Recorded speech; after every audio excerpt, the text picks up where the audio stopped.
What's good, folks, family, friends, loved ones, enemies, frenemies, wizards, witches, muggles, mudbloods, people of Middle Earth to another episode of Disguise Coverage, the only podcast in existence that gives you an equal amount of blueberries in each muffin, and that is presented by the best pizza in Buffalo, New York, and that is One Pipe Pizza.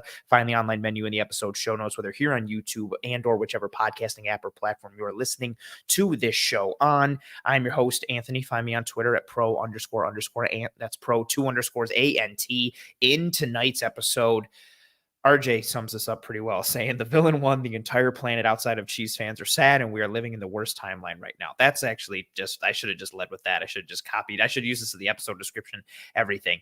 Well said, RJ. In tonight's episode, titled "How Far Are the Buffalo Bills from Dethroning the Chiefs?" And in the graphic, showing chasing the Chiefs, it's a little focused on the Chiefs, but in the larger picture and grand scheme of things, for tonight's episode, where we're going to dive into just how far off or how close are the Buffalo Bills from really getting over that hump in 2024. It seems once you get to a spot where success is expected, and success is relative, but when championships are expected, and if you're defining success by championships, once you get to that point, when you're not winning championships and they're expected, it gets to be a pain point for your fan base. It's a natural progression. And it's hard in football and sports in general, but especially in the NFL, where the odds of your one team winning it versus the other 31 teams are small, unless you're the Kansas City Chiefs and you win like every friggin' year, but whatever.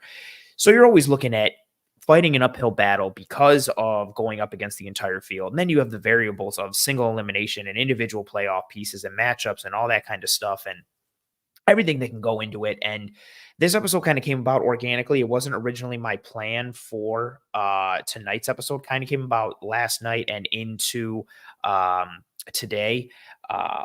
But, I've seen some talk in my real life and then on social media and different pieces in terms of kind of chasing the Chiefs, and not only chasing the Chiefs if you're the Bills, but chasing that larger picture and piece of the pie of finally getting out of the AFC and being able to potentially get yourself to a championship spot. And it's something that, again, is a pain point for Bills fans. And we're going to talk in tonight's episode, again, within reference to the Kansas City Chiefs, but just kind of with that bigger picture and the larger landscape of it for this episode in this show. Sorry, I was sending a text message to my wife. Little peek behind the show notes there. I'll grab some comments as we start to go through here. Oh, K. Mori coming in saying, with some bright news, the Sabres are up 5. I mean, it's always fun when the Sabres score goals and don't give up goals. Comment here from Mark saying, I hope Bean has more than a few tricks up his sleeve. He'll need to this offseason with the cap space that is not available, but could be available, what the free agent landscape looks like at positions of need, and then the draft, with them already having 9 picks, probably having a 10th, not even probably, most likely having a 10th in form of the comp pick for Tremaine Edmonds, that pick most likely being a 3rd round pick. So, seeing what they could do. They have a bunch of day 3 picks. Do they stay on pat at day 3 and, look to continue to build upon their day 3 success in rounds, 4, 5, 6, and 7, or do they try to package some of those picks? And, we talked in last week's episode about the need for them to get better at specific position groupings and how this offseason really needs to click given Josh Allen's contract situation really starting to kick in from a cap hit perspective now going forward.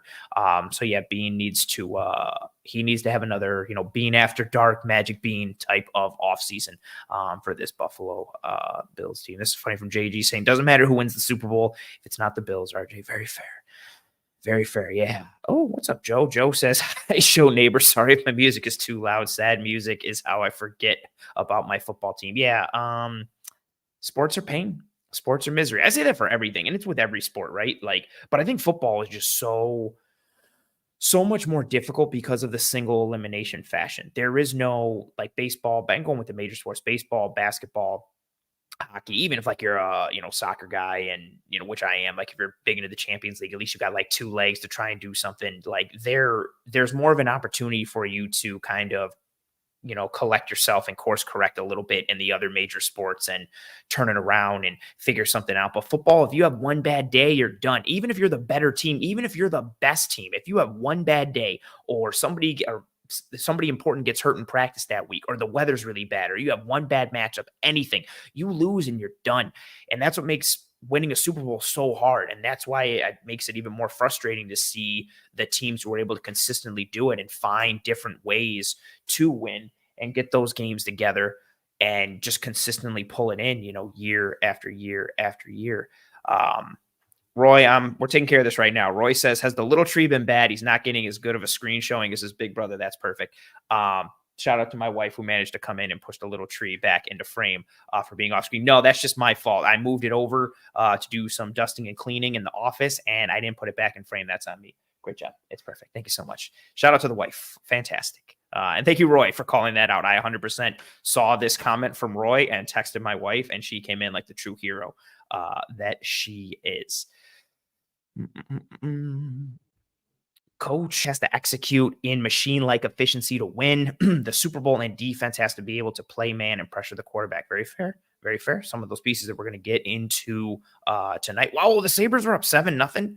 Man, I need to, after being up 6-0.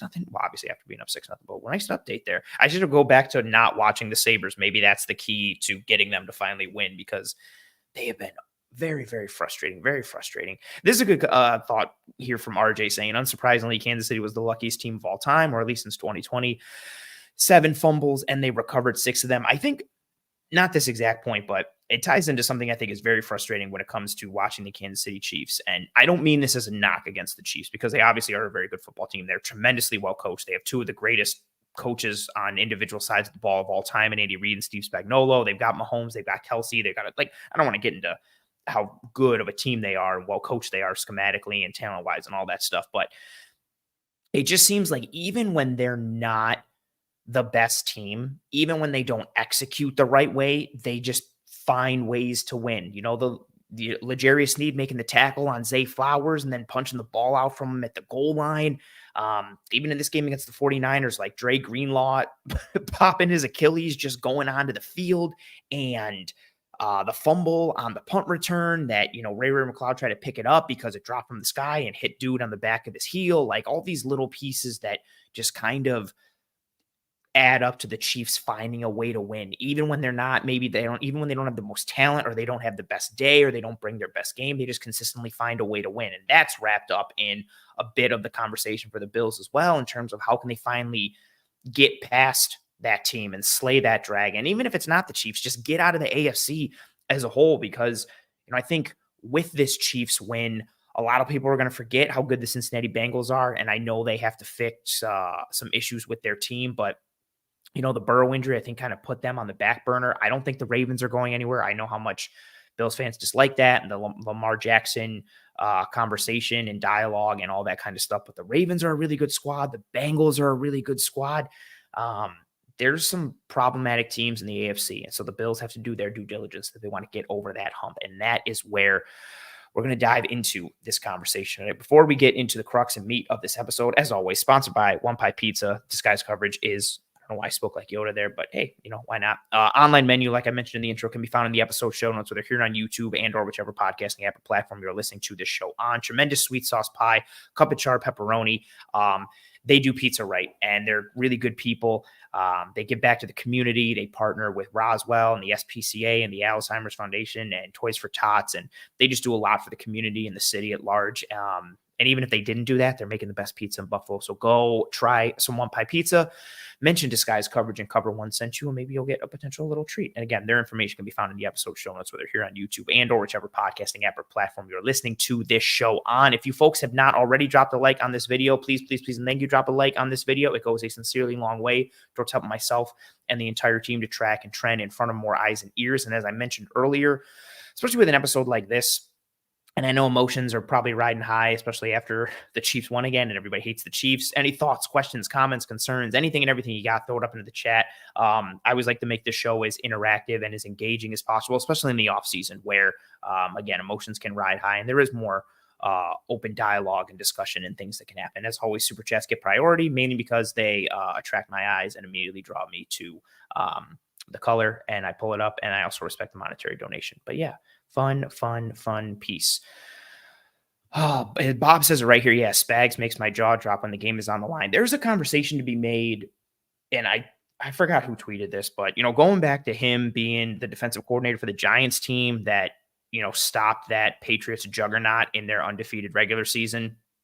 There's a case to be made for Steve Spagnuolo being like arguably the greatest defensive coordinator of all time. And I'm going to get into it later with one of my points here, but it's also just extremely advantageous for the Chiefs that you have a offensive minded head coach who is one of the greatest offensive minded, coaches in NFL history, one of the greatest quarterbacks already of all time, definitely hands down the best quarterback in the game right now. And they can do their thing offensively and not have to worry about Andy, like what's going on the defense. Like Andy Reid, all he has to do is like just walk down the hall during the week and knock on the door and poke his head into Spags and be like, everything good this week? Yeah. Okay, cool. And then walk out. And then he can just check off the box on his checklist of being like, okay, cool. I checked in with the defense because Spags can just run everything. I've talked about it a bunch on this show, similar with how the Bengals operate with Zach Taylor and Lou Anarumo. Like Taylor can just sit and do his thing offensively because he has a guy on the defensive side of the ball who can just run everything holistically and also probably doesn't want anybody poking their nose into what he's doing. Like, and it's just so nice when you are that level of a coach on one side of the ball and you can be a head coach and still do that and not have to worry about the other side of the ball like Andy Reid does because he has Steve Spagnuolo. So that's a huge point. And again, we are going to be talking about that. Grab some more comments here as we start to go through here. Joker says, what do you think of that safety from Utah in the draft? Which one? Sione Vaki or Cole Bishop? Actually, I'll just answer both. I watched a little tape of both. Didn't love either at the Senior Bowl too much, although Vaki was pretty cool on the second day working with like slot receivers and running backs and getting some work there. He was a bit of like a slash type of player in high school and even a little at Utah as well in terms of, I see a comment there, Joker, Bishop. So Vaki does some cool things. I like Cole Bishop. I don't know how successful he'll be the further you get him away from the line of scrimmage, but I think he's very much a processy type of guy, who just does his job, does the whole 111 thing. If, he was going to be a Bill, you're looking at Sean McDermott, Cole Bishop, he does his 111. I just think he's assignment sound. He's responsible. Don't think he's like the best athlete or the plus dude, but he's physical. He plays fast. He plays under control. At the same time, he plays aggressive. So there's stuff to like on tape from both of those dudes. I've seen a little bit. I'm not completely done with my evaluation for either. And I have some Senior Bowl notes for him as well. But yeah, there's some things to like there. Yeah, exactly right. As K.O. Mori says, can an NFC team please hire Anarumo and Spags? That's even more of it too. Like, I don't know. I assume just neither wants to be a head coach, or maybe it's because they're older and teams don't want to hire a defensive minded head coach, and they also don't want to hire an older defensive minded head coach. But it's just nice that they just year after year just get to stay where they are and stay where they are and stay where they are. Great comment here from Pete saying must reload the defensive line. Retaining Daquan is the tip of the iceberg. Yep, I said it last week. It was my biggest point in terms of offseason priorities. This defensive line is going to need a lot of attention, going to need a lot of focus, and going to need a lot of retooling, and Bean and co are going to have to get creative in terms of how they do that and what they do. I appreciate the kind words. Taylor saying, like the stream for the great Gandalf of Bill's coverage, the pro ant. I appreciate that. Thank you very much. Thank you very much. Daniel already looking forward to the offseason saying to get past KC, the Bills need a good wide receiver. Number 2, get healthy on defense, get more from the D-line, O-line, stay healthy, Milano healthy, and we are there. That's fair. That's a fair point. So actually that ties in well with my first point here. Kind of chasing the Chiefs, but also just getting over the hump in 2024. So, before we get into, as we start to get into the individual topics, I should say, I do think the Bills are close. And not just with regard to surpassing the Chiefs, but also just in terms of reaching the Super Bowl and getting out of the AFC in general. I say that knowing how they've lost to Kansas City in the playoffs, especially the most recent 2 times. I know the loss to the Bengals the year before, but I don't think they're far off. And like I mentioned earlier, when you get to the playoffs or when you play good teams in general, I've said it so much on the show, the margin for error is extremely small. Anywhere from 2 to 5 plays can decide the game. And it even happens in the regular season too.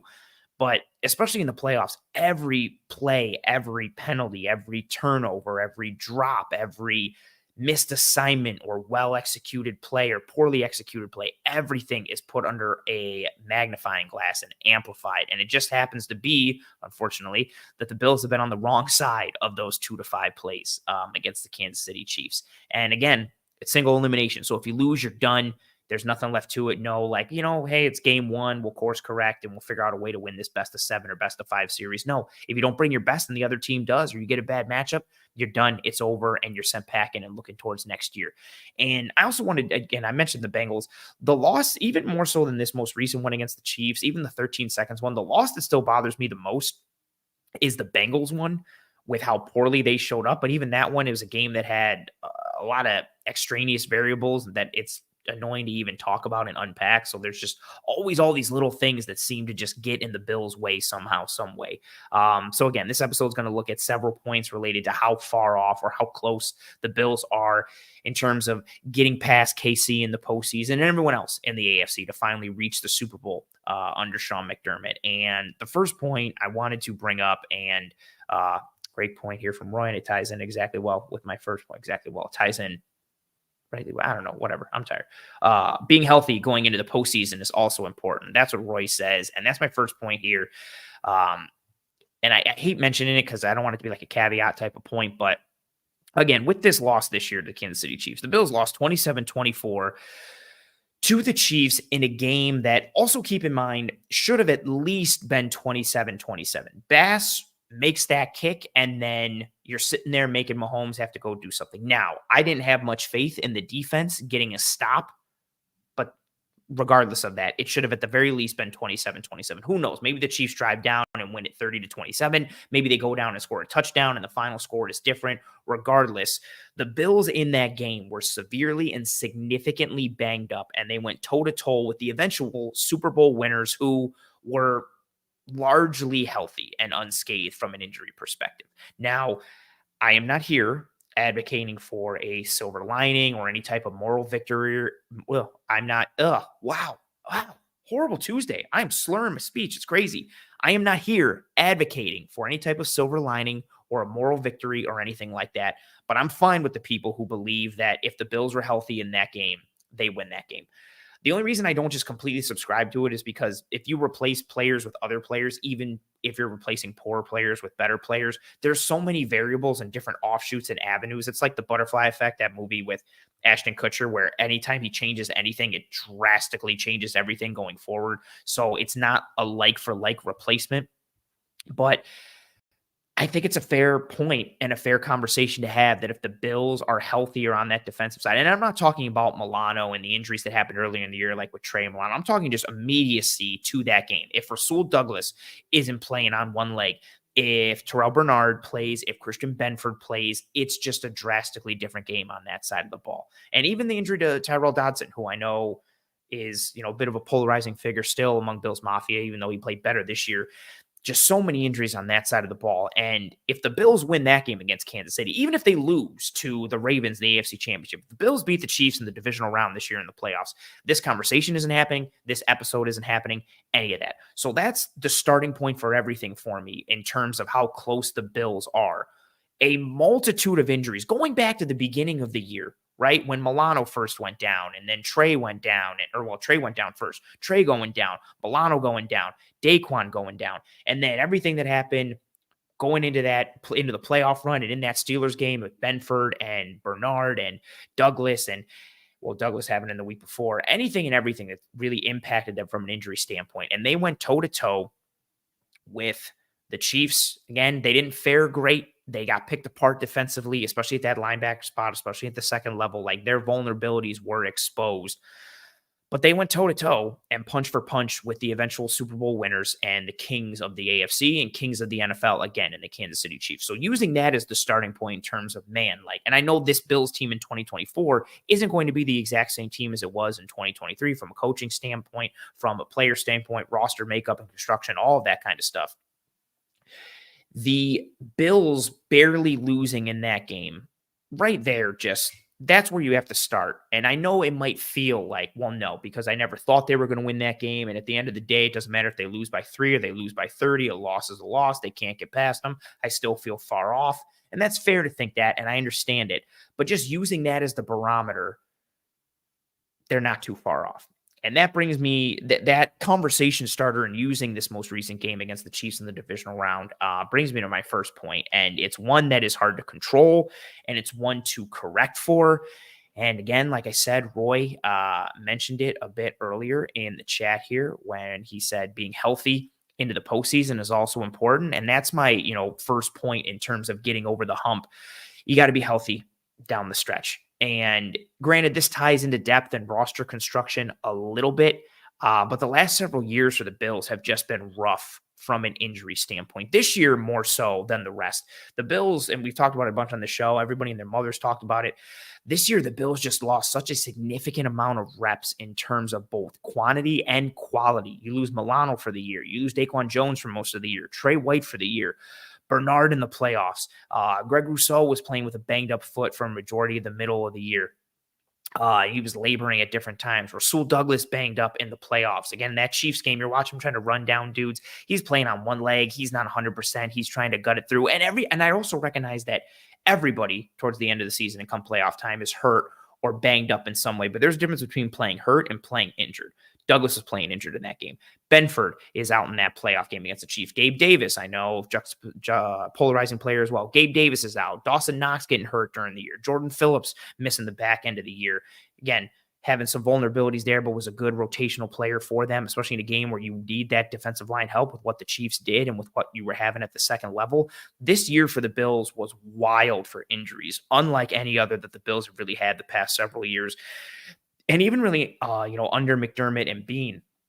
But even if you don't, look back past this year and you go back last year. Last year it was Von Miller and Micah Hyde, and then Daquan in the playoff game missing against Cincinnati. The year before that it was Tre'Davious White. It just seems like they get hit with these.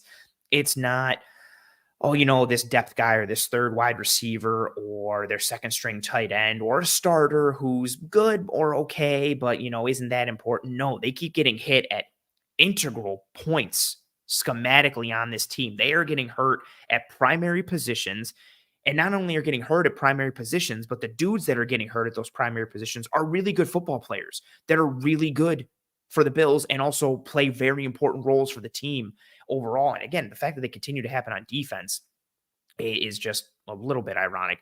It's hard to win when you have injuries, and yes, they're a part of the game.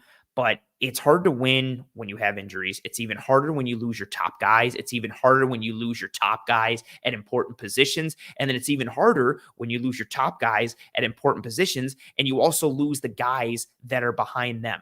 And you always hear that old adage come playoff time that usually the best teams at the end of the year are the ones that are healthiest. And there's a reason that's a proverbial statement. There's a reason that's an old adage.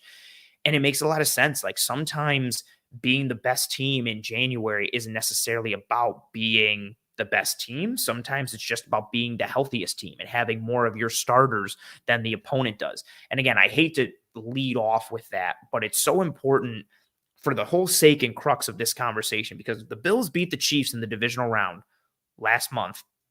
Again, this episode isn't happening. This conversation isn't happening. Regardless of if the Bills lose to the Ravens or not in the AFC Championship, you slayed the dragon. You got past the Chiefs. Now it's like, okay, how do we get past Baltimore? Is Baltimore here to stay? Yada, yada, so on and so forth. It's a different conversation piece if the Bills beat the Chiefs. And part of the reason why the Bills didn't is because they were playing with a mash unit on that defensive side of the ball. Now, like I mentioned earlier, the Bills currently have 9 picks in the 2024 draft. It should have 10 with the Tremaine Edmonds comp pick that should be coming. It should be a third-round pick. That brings you the opportunity to secure depth in a multitude of positions, or again, like I said earlier, package some of the picks together to secure a higher valued pick. And with the Bills' propensity for finding value on day 3, finding guys like Taron Johnson in the 4th round, finding guys like Gabe Davis in the 4th round, Dane Jackson in the 7th round, even if they just stand pat with what their picks are and where they are, it gives them the chance to help themselves. But so much of it, again, like I mentioned earlier in leading off with this point, like some of this is tied to depth and roster construction and everything. But at a certain point, it's just like bad luck. Like the amount of, does 13 seconds happen if Trey White is healthy, with how they roll coverage in that situation? What does this team look like if Von doesn't go down last year? Because again, I know what Von Miller was this year and what the conversation and worry is for him in 2024, but Von was playing like a stud to start 2023. He looked every bit like the guy that they paid him to be. And I know everybody's, kind of using hindsight and looking back and being like, man, what a horrible contract. Can't believe they signed Von to that money. That wasn't happening at the beginning of 2023. Von was cooking and he looked like he was earning every single shekel that Brandon Beane gave him. And then he gets hurt and he goes down. And then Daquan's down. You're already missing Micah Hyde. Again, all these injuries that they continue to have. And I know the Chiefs had Joe Thuney out. So that's a big loss to them in the AFC Championship and in the Super Bowl. But having all these injuries just pile up, that's a huge piece in getting over the hump in 2024. This Bills team is a good football team. They are well coached. And yes, I know they haven't gotten the job done in the playoffs and they keep losing these big games, but the healthier you are, the more talent you have on the field. I know that's a stupid ad, and this may be an obvious answer to some. They'll be like, I can't believe this is the first point. But I think it's a basic one that changes so much. And again, it changes so much because I'm in that boat with, I'm not guaranteeing victory against the Chiefs in the divisional round if the Bills, again, not everybody. I'm not talking about Milano and Trey and all that, but if Bernard is healthy in that game and Benford is healthy and Rasul Douglas is healthy, I think it's a different Bills game against the Chiefs in that divisional round. It was just, and there's JG saying we're also missing the backups to the talent. And again, yeah, that's the huge piece. Like, think about that.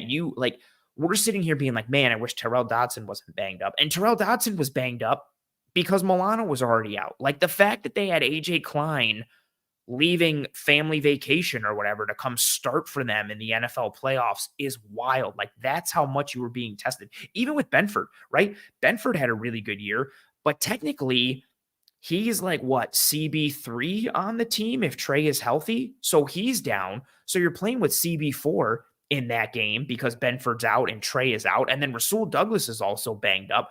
So your healthiest corner is CB4 for you. And it's just all of these pieces that continue to mount. And again, it adds up with what's happened the past several years. That's a huge starting point. And again, it was a great comment from Roy, almost like you were peeking into my notes before the show started. But,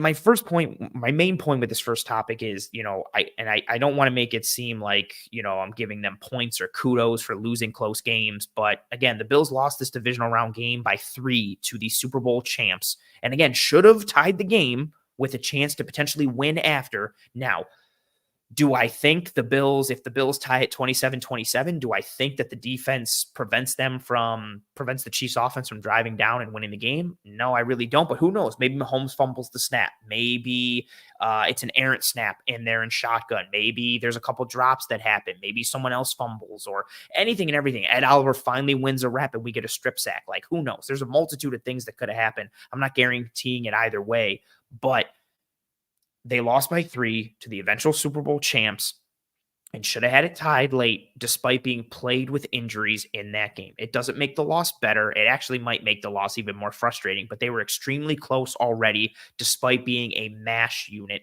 defensively. That's why it's my first point, because if they don't lose this game to the Chiefs, this episode, this conversation, this entire offseason narrative that will rise and ebb and flow at certain points of, can the Bills get past the Chiefs? What do you have to do to get past the Chiefs? Is this team built for the playoffs? Is Sean McDermott a choke artist? Like what all the different narratives and forms and fashions that this loss to the Chiefs will spark and create offshoots for.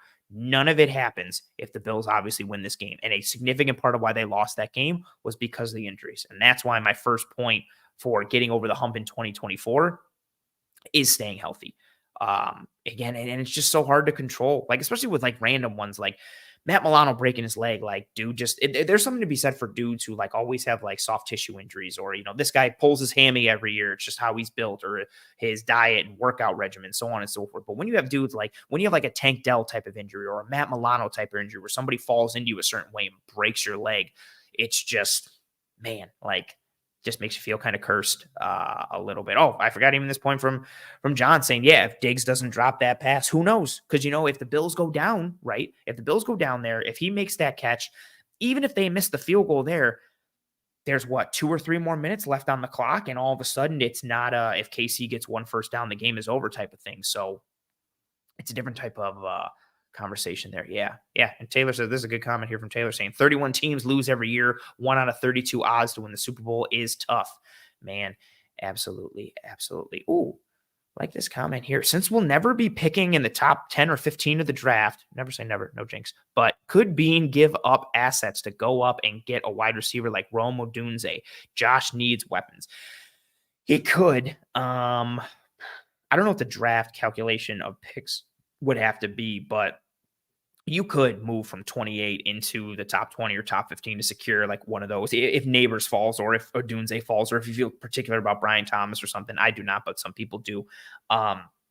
You could move up. My only concern with that is with what their cap situation is like this year, and going forward, it changes a little bit, but you need to start to hit on cost-effective talent. And with the multitude of picks they have in this draft, I would like to take as many swings as I could, especially considering how deep this draft class is as a whole and what it looks like at the positions of need for the Buffalo Bills. So you could, sacrifice some of those picks and try and get a high value, high leverage target in a Rome Odunze or someone, but then you're potentially sacrificing some of the opportunities for you to build that cost-effective talent across the board. But it's possible. And we'll see how far Odunze falls. Picking in the top 10 would be rough, though, or like moving up to that top 10, which is around where I think Odunze is going to go. But we'll see.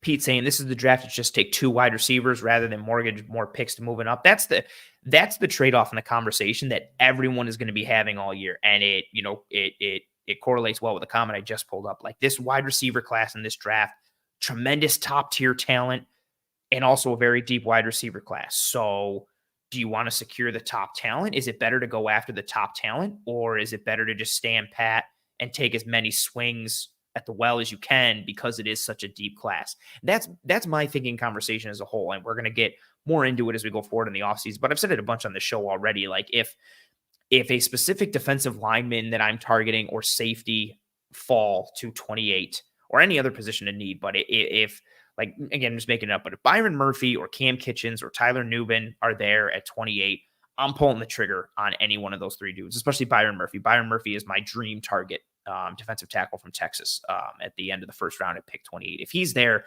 I'm pulling that trigger, no questions asked. And everyone's going to say, no, you need to take a receiver. You need to take a receiver.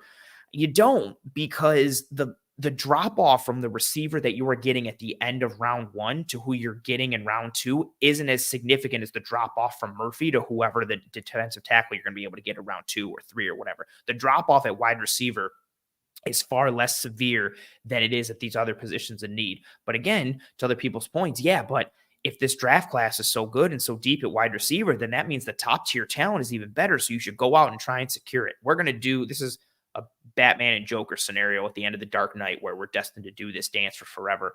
You're going to get people on both sides of it. It's going to be a conversation that, and talking about being able to get past the Chiefs is going to be a conversation that dominates the entire offseason. JG saying, do we ask Trey to take a pay cut or just cut him this offseason? I'm not cutting Trey White. I know it's going to be a hard road back coming from that Achilles injury, but for me, you can just never have enough corner back depth and talent. So having a top 3 of Benford, Rasul Douglas, and Trey White whenever he does come back, I love that. And then having Kyrie Elam, we'll see what he does. Under Adai as that new secondaries coach, and what they do with more man coverage stuff. We'll see if Kyrie Elam can take a turn a little bit and become a legitimate rotational piece. But I don't think you can ever have enough cornerbacks and never have enough offensive linemen. I would like Trey to take a pay cut or potentially restructure him in another way, which we're going to get into in the salary cap extravaganza this Thursday at 9 p.m.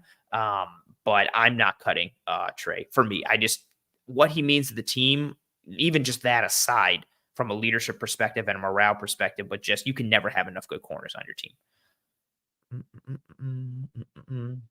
Good comment here from Pete saying the offense was a foot away from putting up 31 on a defense that held 3 other teams to 7, 10, and 19 in their other playoff games in regulation. Yeah, man, if Allen connects on that second down throw to Shakir, That's also a huge piece too. I didn't want to get into all the rabbit holes and avenues of that game against the Chiefs. Yeah, but if Allen connects with that, who knows, man? All of a sudden it's 31-27, or at least 30-27. We'll see if Bass makes the extra point, or even if he makes a better decision on the third down. That's the one that bothers me more.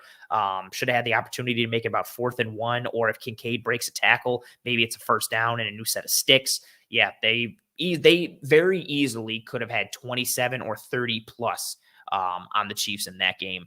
And yeah, it's frustrating. And again, the defense was a sieve and leaky throughout the entire game, but considering what they were playing with, it's unfortunate.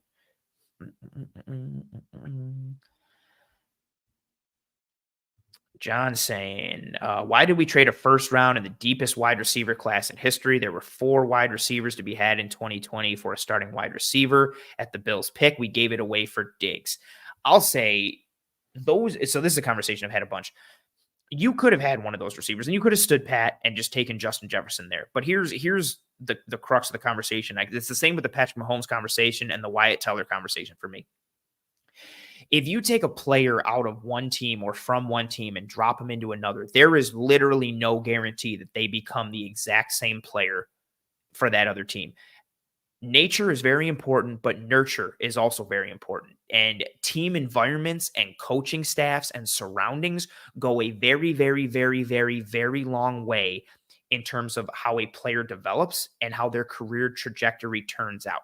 I do not think if Patrick Mahomes comes to Buffalo that year and is the Buffalo Bills starting quarterback, I don't think he necessarily develops the same way. Everybody forgets about how we got to sit that first year and learn from Alex Smith. And then again, he's working with Andy Reid and Bieniemy and Nagy and the players that he's playing with and so on and so forth. It's just a completely different situation. And the Diggs situation, because I've heard this a bunch, and maybe you're not necessarily referring to Justin Jefferson, but I've heard all the time we could just stood pat and taken Justin Jefferson.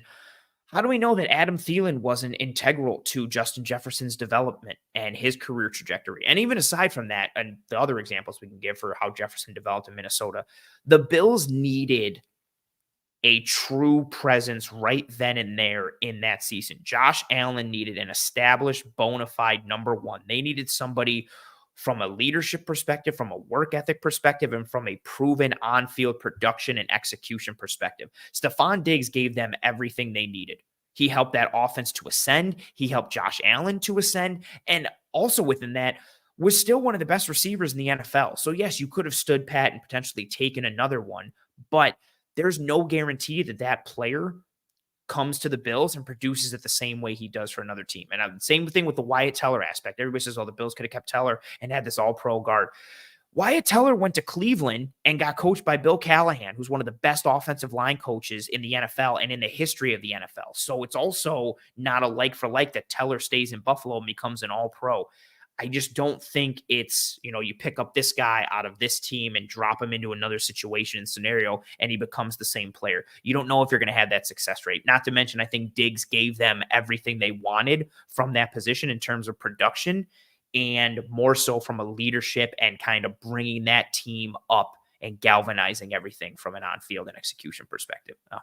John also mentioned, he traded away the Mahomes pick. I don't think Patrick Mahomes becomes Patrick Mahomes if he's in Buffalo. The Bills were not set up to bring in a franchise quarterback right then and there and just right the ship and stem the tide. Like, they were not built for that. Even look at what Allen was like his rookie year, the year after that. Like, it just wasn't, that's not how they were built. It was a very different situation that Patrick Mahomes went into in Kansas City versus the situation he was going to be going into with Buffalo.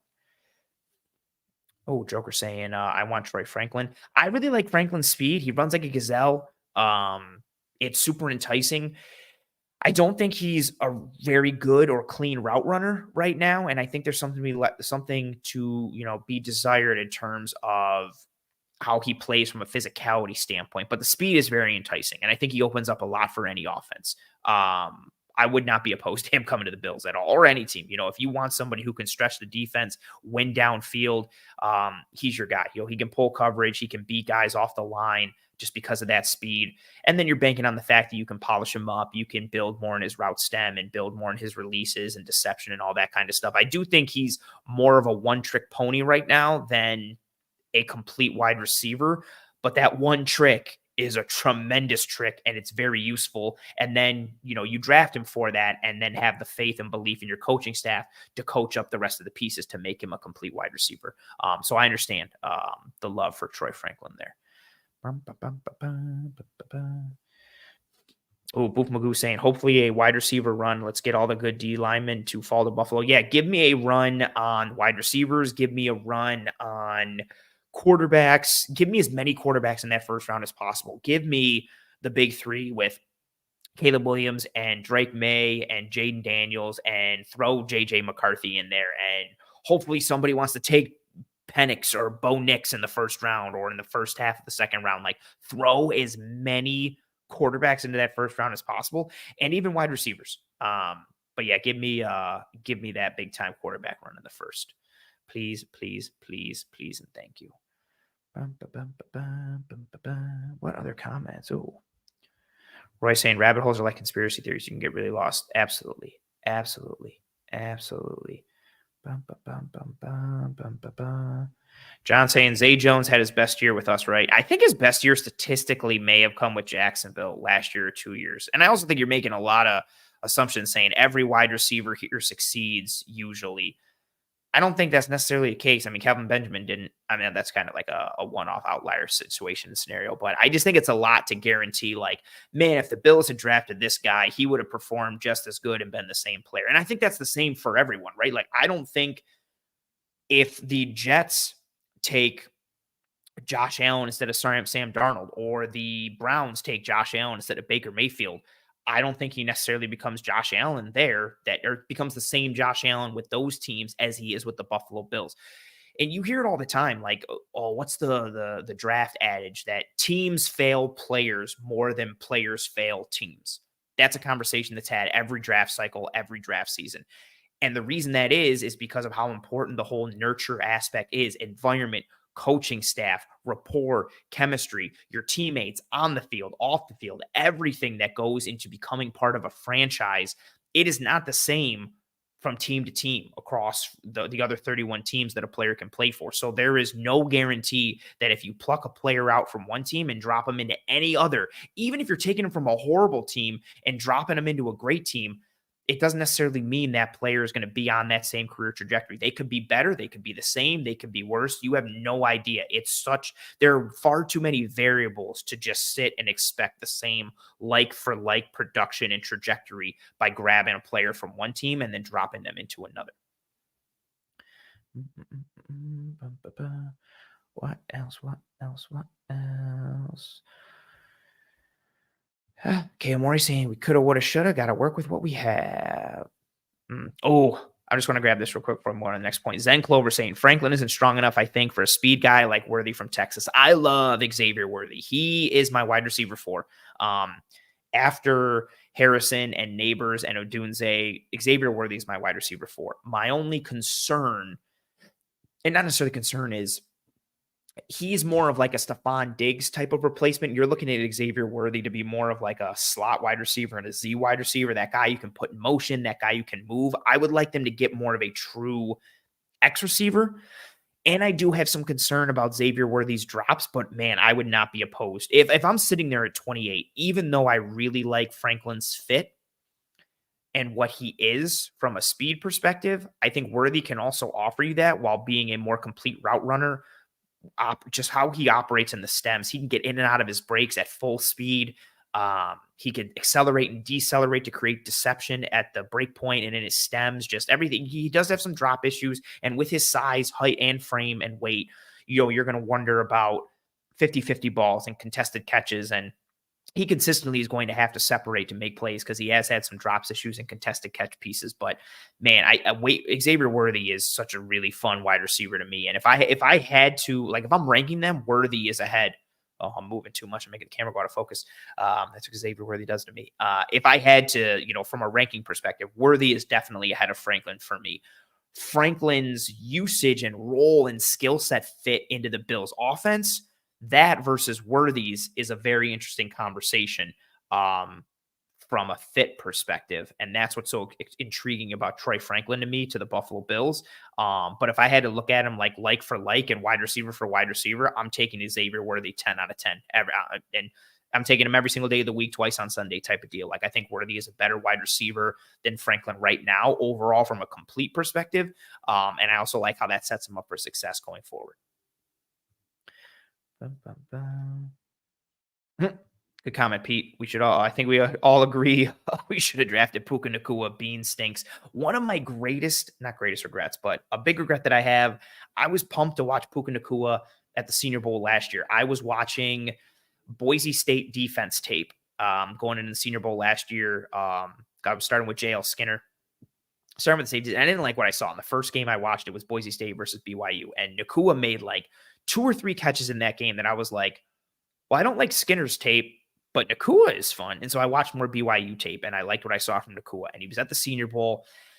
And on day 2, he either got knocked on day 1, or I think he was sick or something, but he came out of the locker room on day 2 just in street clothes. He was wearing like shorts and a shirt, and I was so disappointed that he wasn't going to practice on day 2. And he was just kind of in the back of my mind. I didn't tweet about it or make any prophetic statements about him, but I thought he was going to be like a dude to watch in the draft. And when he went to the Rams, I was like, oh, that's a really cool fit.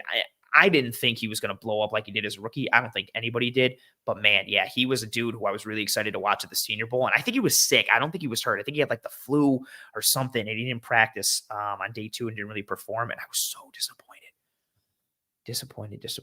Wow, the chat is really blowing up. Joey Camp says, do you think Jackson Powers Johnson makes any sense for us? If the Bills cut Mitch Morse, which they potentially can, because cutting him saves like $8.5 million and only has like a $3 million dead cap hit. If they decide to cut Mitch Morse and move on from him, then I think you could see that move. And especially because he has that center guard versatility, that's an awesome thing to have. And I know Cromer likes that. Cromer likes to have all of his offensive linemen be versatile and trained in everything. So he wants his tackles to be able to play left and right. He wants guards to be able to play both guard spot and have a little center flex, his centers to be able to move to guard a little bit. Like, he tries everybody out at every position and gets them work at every position so they're comfortable within that. I think with Jackson Powers Johnson's size, mental aspect, his football IQ, and his athleticism at the size that he's at 330 pounds. Yeah. I think he would make sense, but only if Mitch Morse, goes. Then I could potentially see him creeping up into that first round piece.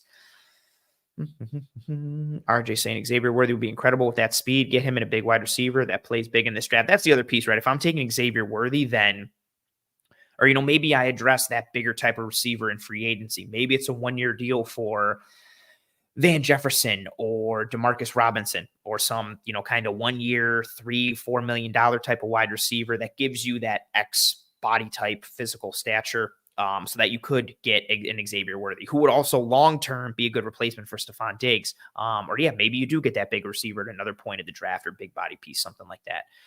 Joe coming in saying, what if the answer at wide receiver isn't so much a big body conventional boundary guy, but rather a nice lad from the South?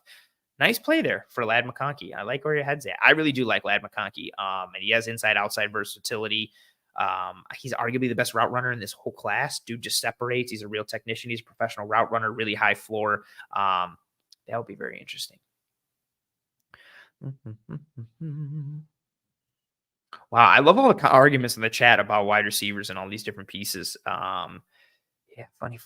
I want to pull up this comment from Zen, and then we're going to move on to the next topic. But Zen Clover says, well said, Anthony, which I appreciate. But I agree we need a bigger wide receiver as well for contested catches and outside stuff. So I'm in a similar boat. But my thought that I always push back against myself with is Josh Allen prefers receivers that separate. He's not a big anticipatory thrower, and he likes to see guys break open and then throw it to them. Every once in a while, he'll uncork a throw with really good timing or anticipation, but usually it's like the Diggs or somebody that he knows is going to be at that spot, and so he throws it to that spot and it works.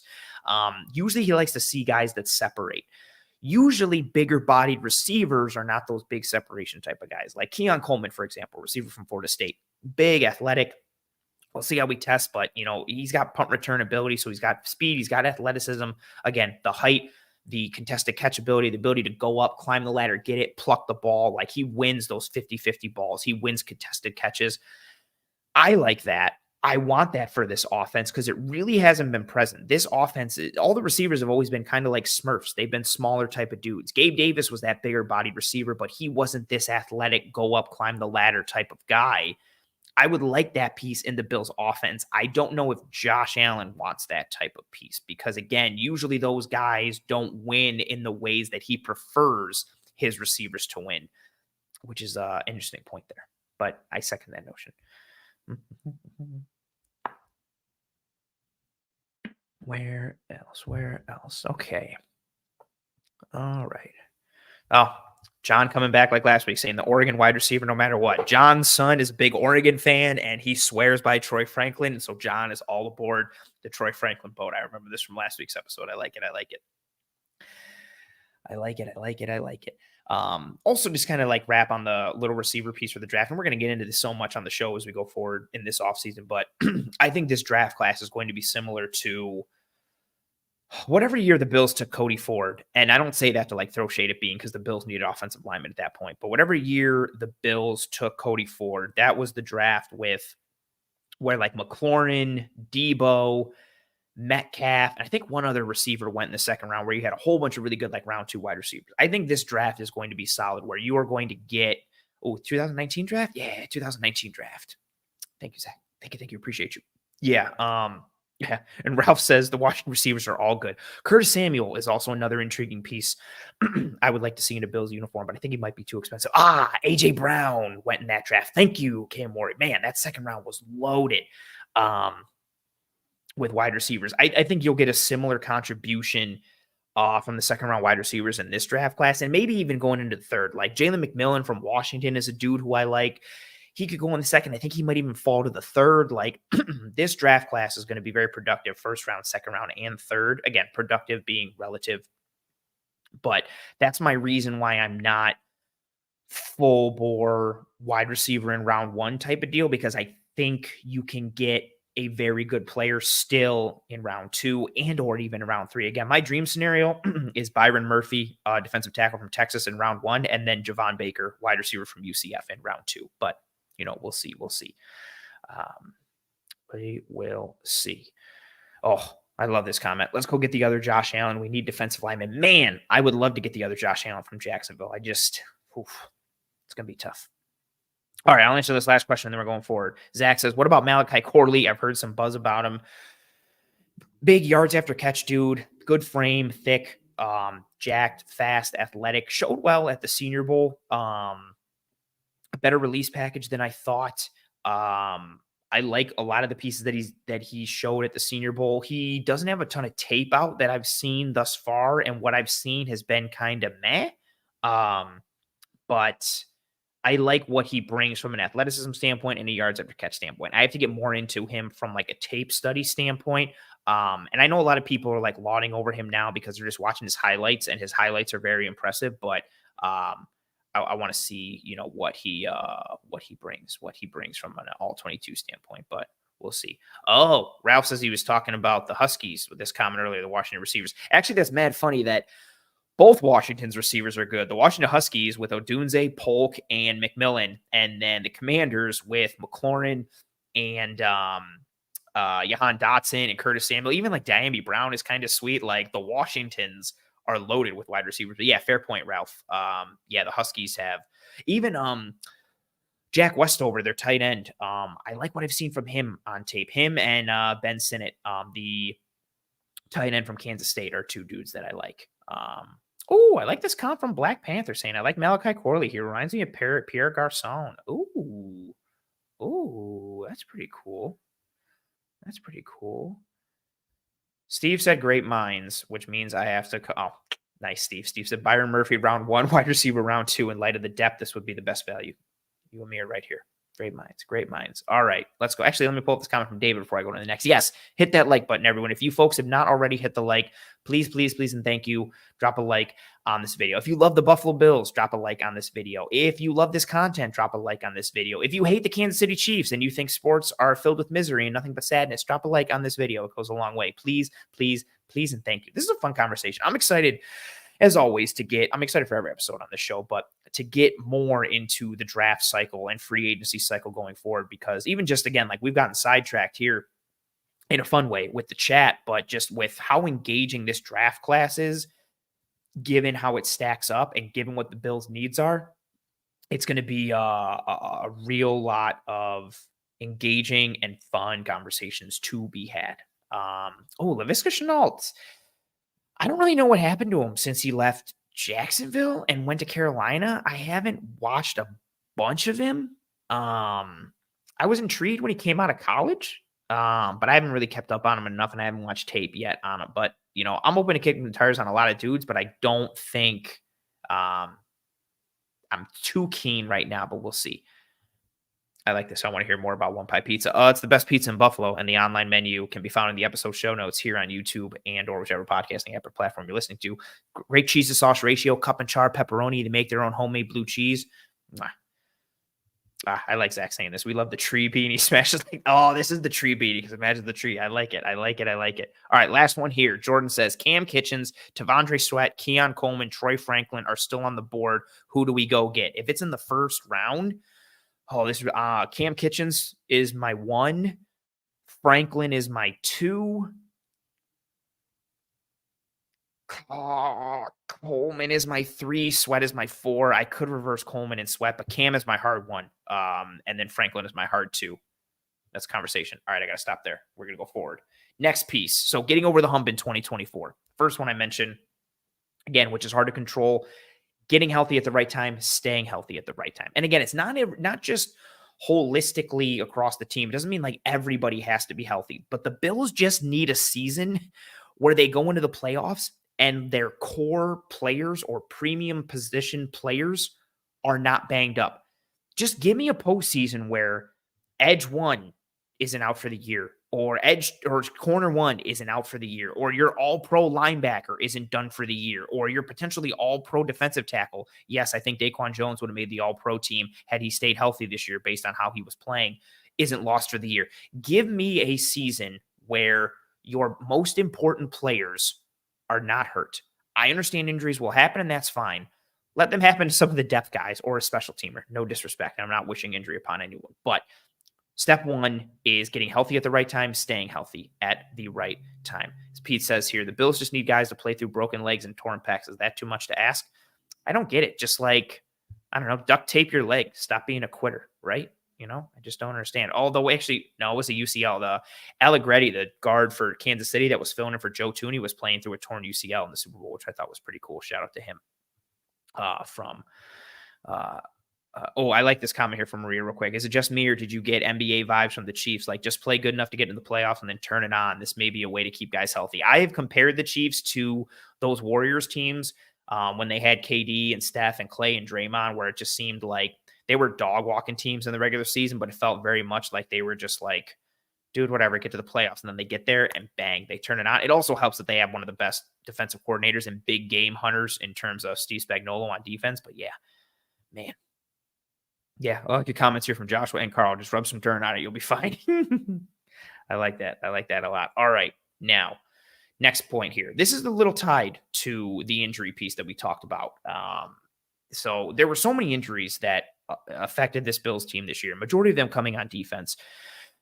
Starters, important starters, backups to the backups, all going down with significant injuries at seemingly the worst times possible. But one unit that was pretty unscathed as far as injuries was the Buffalo Bills offensive line. And I think that's one of the most important pieces to talk about when you talk about getting over the hump in 2024 in a good way. And it's the continuity that the Bills have on the offensive line, which is something they have not had in recent years. They're even going back as far as last year. They signed Connor McGovern, but it's like, okay, what does McGovern look like? And does Spencer Brown take a jump in his game to just be more consistent or average and not be such a roller coaster? And we got a good season from McGovern. We got a non-roller coaster season from Spencer Brown. And the Bills' offensive line in 2023 finished 5th in pass blocking efficiency, which is wild. They also had one of the best rushing attacks and run games in 2023.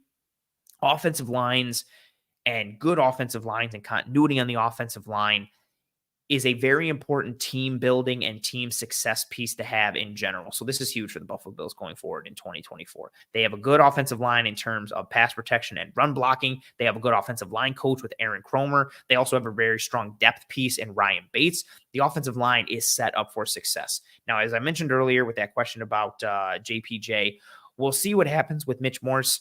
Again, he could be cut to save $8.5 million and a dead cap hit of $3 million. I would like him to stay. I love what he does from a leadership perspective, from a chemistry and continuity perspective up front.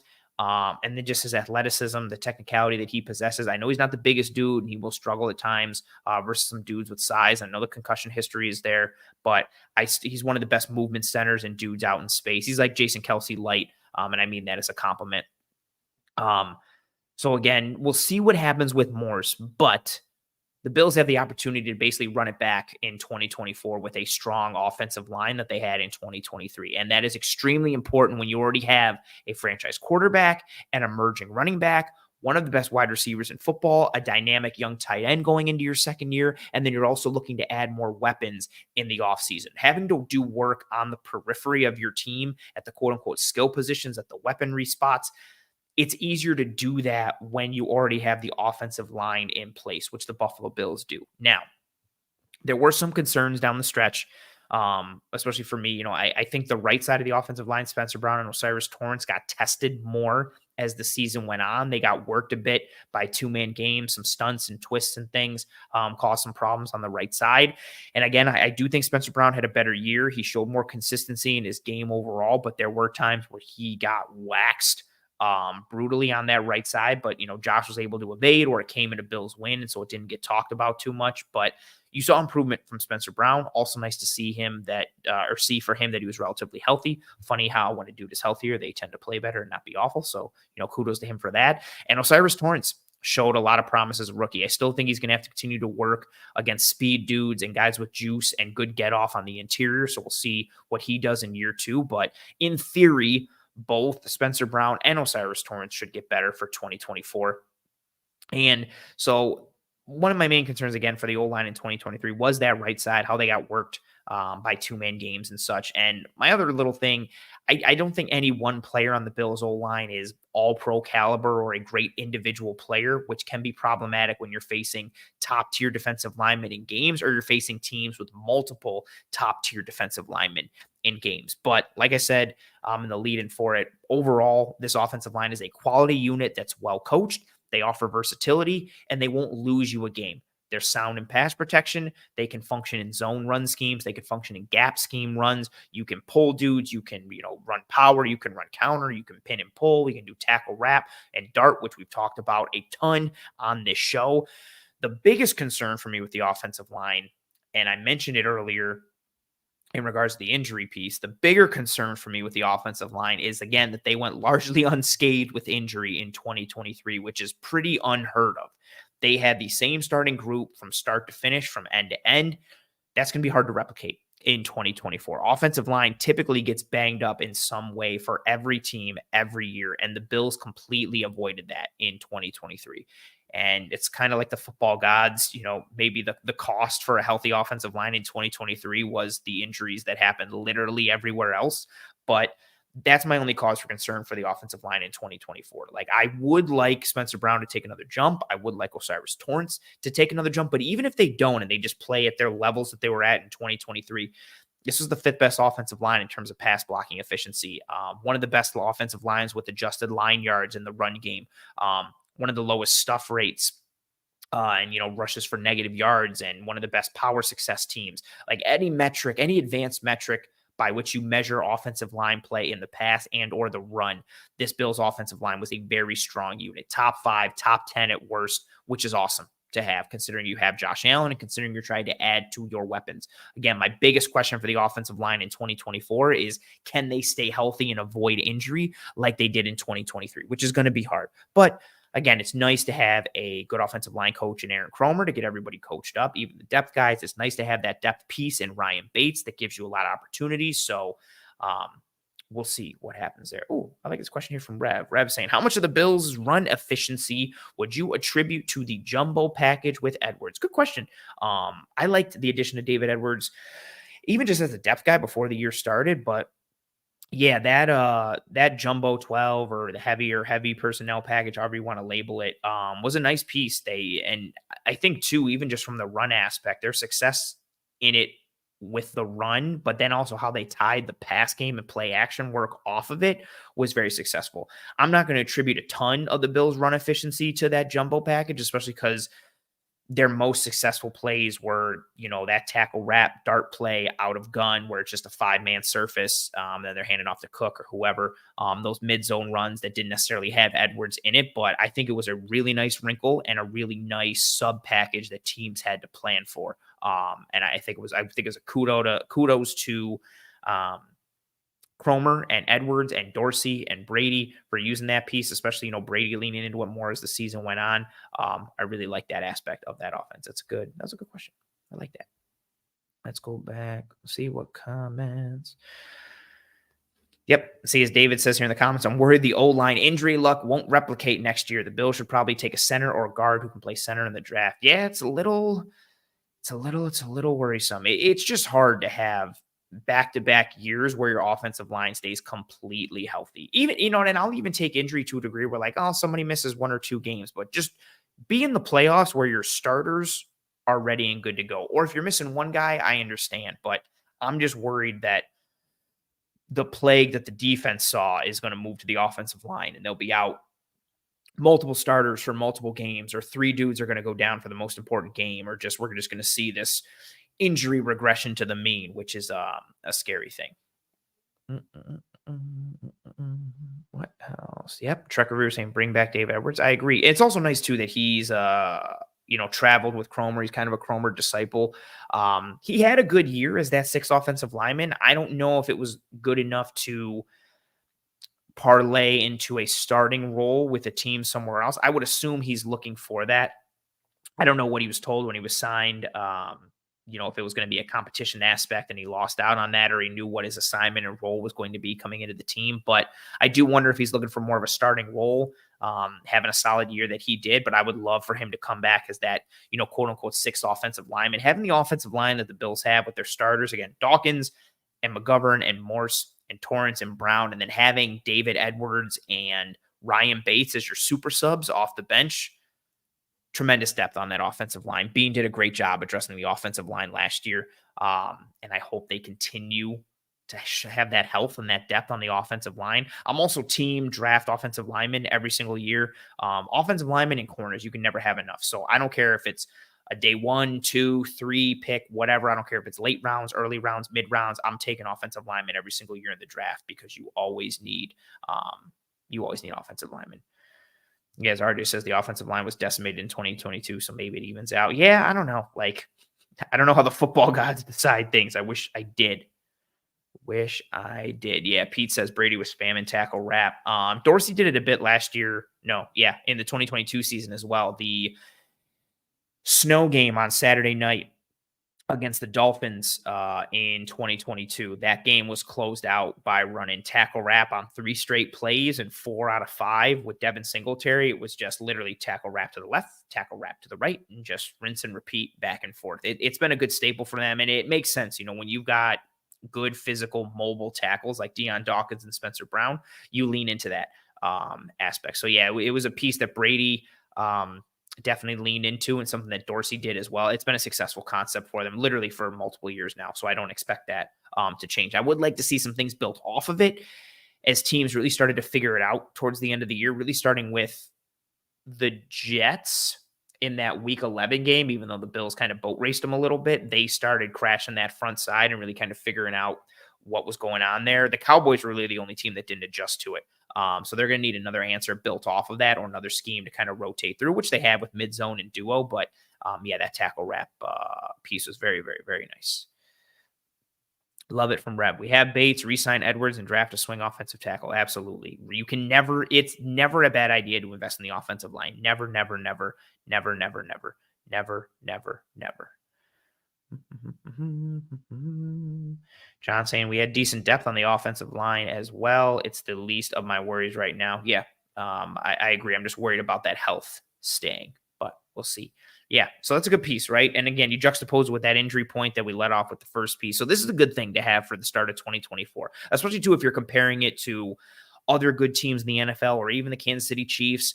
Like I know Trey Smith had a very up and down year. Or not Trey Smith, Donovan Smith had a very up and down year at left tackle for the Chiefs. He and Jawan Taylor were weak links on that Chiefs offensive line, but they were so strong on the interior with Creed Humphrey and Trey Smith and Joe Tooney that it almost kind of balances out a little bit. Like usually the top tier football teams, the best football teams have good offensive lines, and the Bills are starting to trend in that direction. And if you can get another year with this group and the chemistry and rapport that they have and the execution, it's a fun piece to have. And Joe says, I'm also worried about Brown in a contract year and him potentially playing out of the Bills' price range. I'm okay with that because, cool, you can draft a tackle this year. You can draft a tackle next year. I like what Spencer Brown is and what Spencer Brown does. I'm not worried about replacing Spencer Brown. I don't think Spencer Brown is playing at a level where you're like, oh man, how are we going to replace that? Now, he's a bit of a unicorn with his athleticism, especially what he can do in the run. He is a plus blocker in the run game, and I love what he does. But overall, I think the production that he offers you, you can find that in the draft or even potentially in free agency, although it tends to cost a little more in free agency. I don't think he's playing at a level where, you're worried about like, oh man, how do we replace that? Now, depending on what he's looking for long-term, you see and try to lock him up. But if he's even getting to that range where he's pricing himself out, like Gabe Davis, for example, I would love to keep Gabe Davis. I think what he's going to get on the open market, he's pricing himself out of Buffalo easily. That's disappointing. But I also think like, okay, you can find someone else to replace that level. And maybe again, if you're trying to sign him because you believe he's going to continue to get better and better and better, maybe he will. That's still an if. He also does have that injury history. So I'm interested to see what kind of 2024 he has. Yeah, if he does price himself out potentially. But as of right now, I'm not really worried about replacing him, given the level that he's currently playing at. If you're paying him more for the ceiling and trajectory that he could potentially hit, that's fair. But I think you could find, a way to kind of cobble his role together, either investing in the draft or investing in free agency. Oh, I love the back-to-back comments that kind of go. Steve says Spencer can grow and become an even better high ceiling guy, and then Roy comes in and say, "Why pay Brown after one good year?" Ooh. Opposite thoughts a little bit. Opposite thoughts. Oh, another comment here for we should pay Brown now before the price goes up. Joe saying it's more so the combination of losing him and Morrison needing to plug two spots on the line simultaneously. Fair.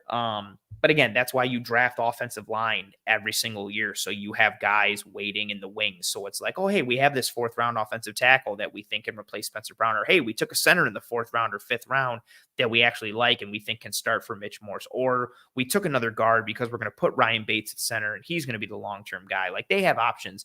I'm much more concerned about replacing Mitch Morse than I am Spencer Brown. Although I do like Ryan Bates and I would like to plug him in for Mitch Morse if Morse goes away. Yeah, that's my thought. Oh, good comment here from Cam Morey saying, depends what Doyle and Vandermark can bring, I guess. Hopefully we don't get our lower picks poached. Tommy Doyle, even when he was healthy, I was kind of meh. Vandermark is an interesting one. Better at left tackle than right tackle, if I remember correctly from the preseason. But yeah, an interesting piece as well. But again, that's why I draft offensive linemen every single year. Every single draft offensive linemen, they are worth the dart throw. You can get guys who can develop, especially with Aaron Cromer. You take somebody on the offensive line and let him sit just for a year and coach him up. That's a fourth round guy or a fifth round guy. Like, who knows? Box of chocolates. You never know what you can get. All right. So first piece, getting healthy at the right time. Second piece, the continuity on the offensive line. I think the third piece here in kind of talking about how far the Bills are from dethroning the Chiefs and or getting over the hump in 2024 is what you're going to get from the coordinators for the Bills in 2024. So this point, aside from the injury point, which cannot be controlled, this point I think is one that has the greatest potential in 2024 of either getting them over the hump and finally slaying the dragon or setting them back potentially. And it's mainly because of the immediacy and the impact of it. We'll start with the offensive line. Offensive line. We'll start with the offense. What we saw from Joe Brady in 2023, very encouraging. The layering and the sequencing for him, those are the words I continue to use every time I talk about Joe Brady. The layering and the sequencing in particular, both very strong from him. I liked his, ability to incorporate the running backs more in the pass game schematically by design as either first or second reads in the progression. We saw what he was able to do with James Cook. We saw what he was able to do with Ty Johnson. Even like I still would never have had that on my Joe Brady bingo board that Ty Johnson was going to become a factor in this offense. But it was nice to see some of the things that Joe Brady did. But that came while running Ken Dorsey's offense. Again, that not to say that Brady can't, but just when Brady took over, we said it on the show a whole bunch, said it in the film room with Eric. At that point, mid-season, new offensive coordinator, it is too late to uninstall an offense and install a new one. That's not a possibility. So everything that Joe Brady was doing, again, it was his layering, his play calling, his sequencing, and different tweaks and window dressing, but it was still Ken Dorsey's offense. So what does the 2024 Bills offense look like fully under Joe Brady? What do the Bills look like in Joe Brady's system? His offense, his terminology, and a full offseason of install and rapport building with him and the players in his system. Do we continue to see a commitment to the run game? How much 12 personnel do we see? Who gets phased out of the offense? What free agents are targeted and brought in?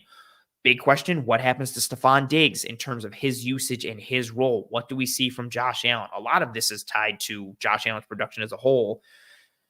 Josh Allen needs to get back to work when it comes to his mechanics, his footwork, his arm angles, his decision-making. I hope he gets back with Jordan Palmer this offseason. I hope we see more team gatherings where he's throwing to dudes and they're working on stuff. I think he's gotten away from that these past several years, and it's showing on the field.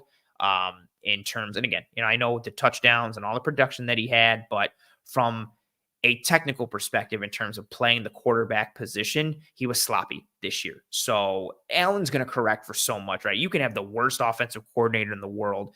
If Josh Allen goes out and does Josh Allen things, then no one's going to notice or no one's going to care because Josh Allen's going to bail you out and do Josh Allen stuff. So much of same piece I said with Dorsey too. Like when the Bills offense was struggling under Dorsey, if Allen just hits like one or two more of those throws per game, or the Bills have a couple less turnovers, a lot of these questions and worries with Dorsey are not a thing.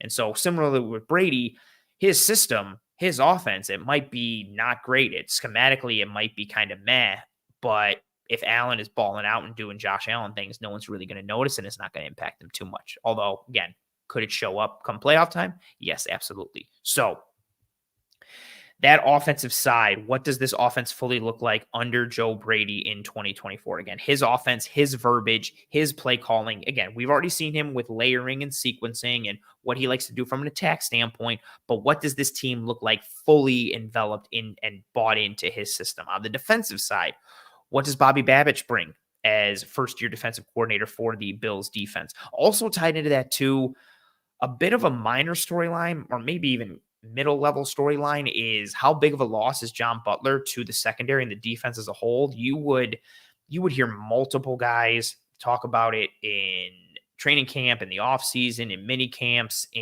during the season. Rasul Douglas talked about him after his multiple interception game against the Patriots. John Butler did a really good job with this Bills secondary. And I think, a good amount of the success that we've seen in the secondary and with the corners and the development and trajectory that we've seen on that back end can be attributed to him. I also wonder, what was he involved with as far as game planning? Usually your position coaches handle some aspect of the weekly game planning, like red zone, third down defense, early down stuff, short yardage stuff, some kind of something.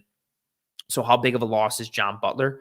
I think ties into the Bobby Babich piece a little bit, but Babich's track record, it's been talked about a bunch. What he did with Hyde and Poyer and the safety starting in 2017, and then with the linebackers starting in 2022 and this year, I think speaks for itself. Hyde and Poyer under his, leadership became arguably the best safety tandem in the NFL.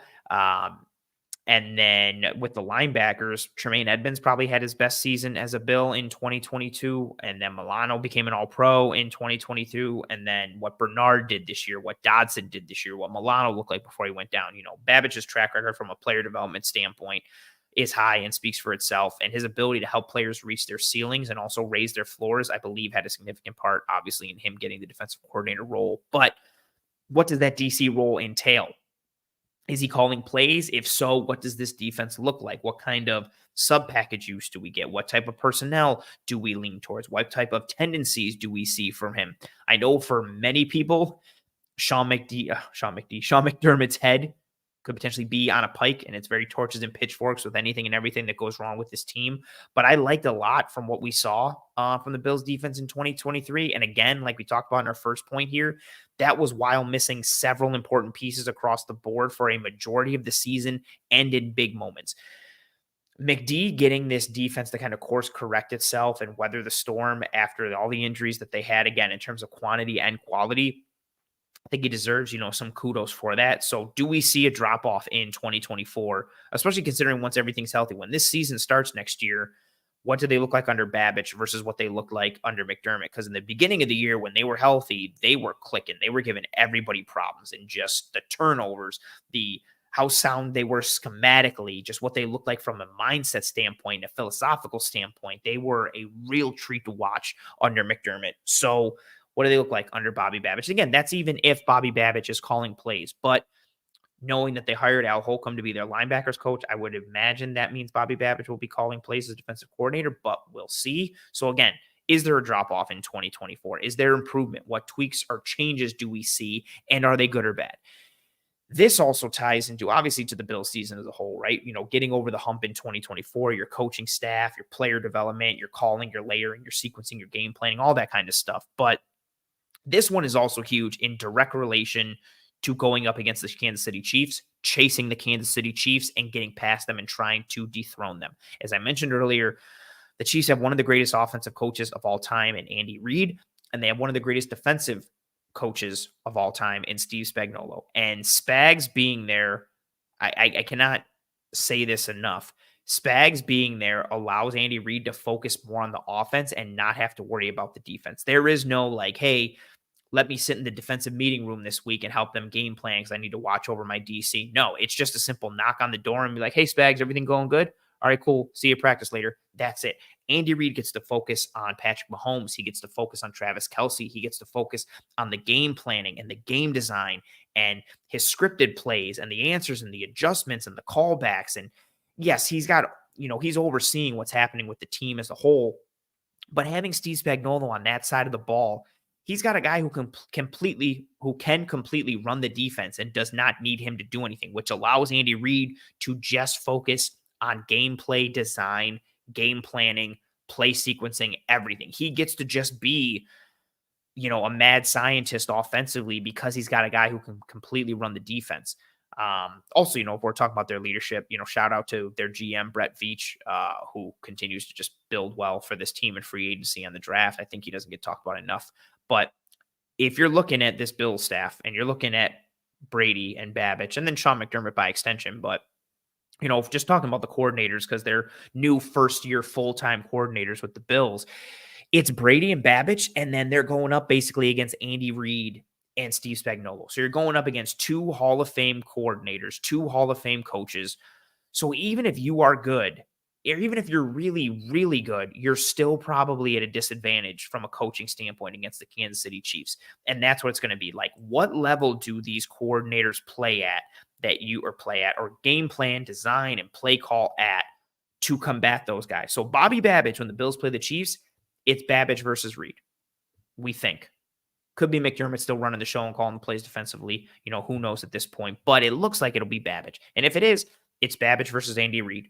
What do you get? And on the other side, it's Joe Brady versus Steve Spagnuolo. Now, we got a glimpse of Brady versus Spags from what we saw in the playoffs. And again, I know the Bills lost, and there were some things that could have gone better offensively, but I liked Brady's game plan. What he was able to do on the ground against the Chiefs, it worked well. And the Bills were, like a foot or two away on that second down shot to Khalil Shakir at the end of the fourth quarter of putting up 30 plus. On the Chiefs in this game. And again, it should have been 27-27 at the very least, but we'll see. Can Brady continue to do that with his offense, or how much does he pull from the Dorsey offense, right? Like him, and it's fine to have faith in him and think, man, I think this offense is really going to take off with Joe Brady. I'm excited to see it with Brady. I think it'll do better than under Dorsey. That's fine. But the point still stands of it is going to be a new offense for this team. And new offense for him. How much, again, is he putting in of his stuff? How much is he pulling from Dorsey? What verbiage? How much does he try to tie in?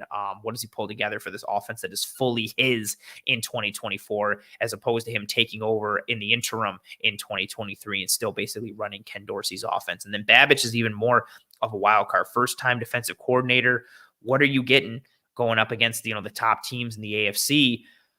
But especially, again, if we're tying it back into the Chiefs, who are the kings of the AFC, kings of the conference, kings of the NFL, that's what's always going to be tough. Like, even if you have a really great group of coordinators, come playoff time, you're going up against two Hall of Famers who are still performing at a Hall of Fame level. It's not like Andy Reid and Spags are Hall of Famers, but they're past their prime. They're shells of themselves. They've, earned their tenure, and everybody knows they should be out the door, but the organization doesn't want to do that, and they can go when they want to go. No, they're still performing at a Hall of Fame level right now. So you have to bring your A game, and anything that you bring, anything that you do, they've seen it and they've beat it on the biggest stage, on the small stages, regular season, playoffs, Super Bowl. They've seen everything. They beat everything. So how do you combat that?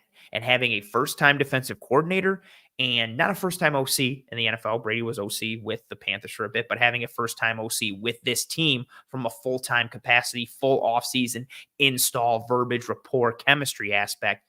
Oof.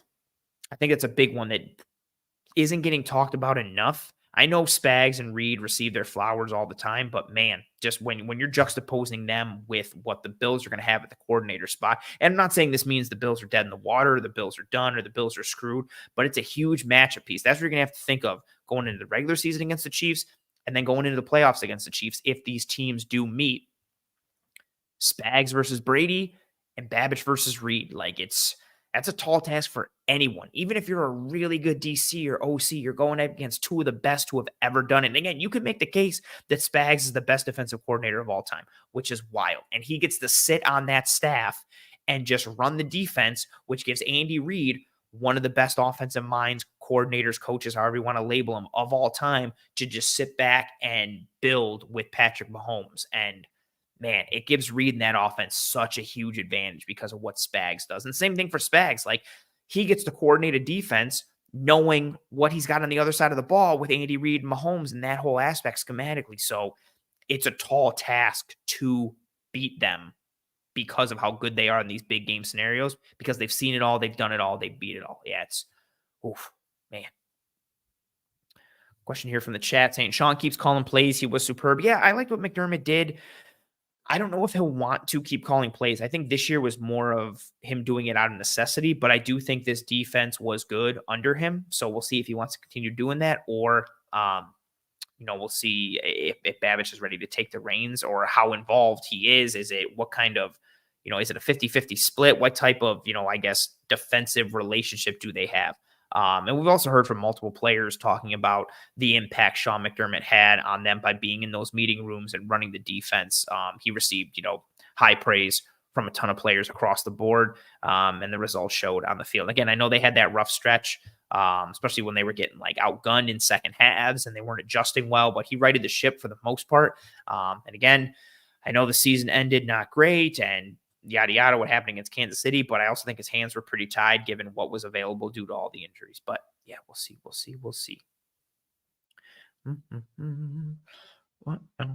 else? Going through comments here. Yeah, Olaf coming in saying our defense was very good until the injuries. Absolutely.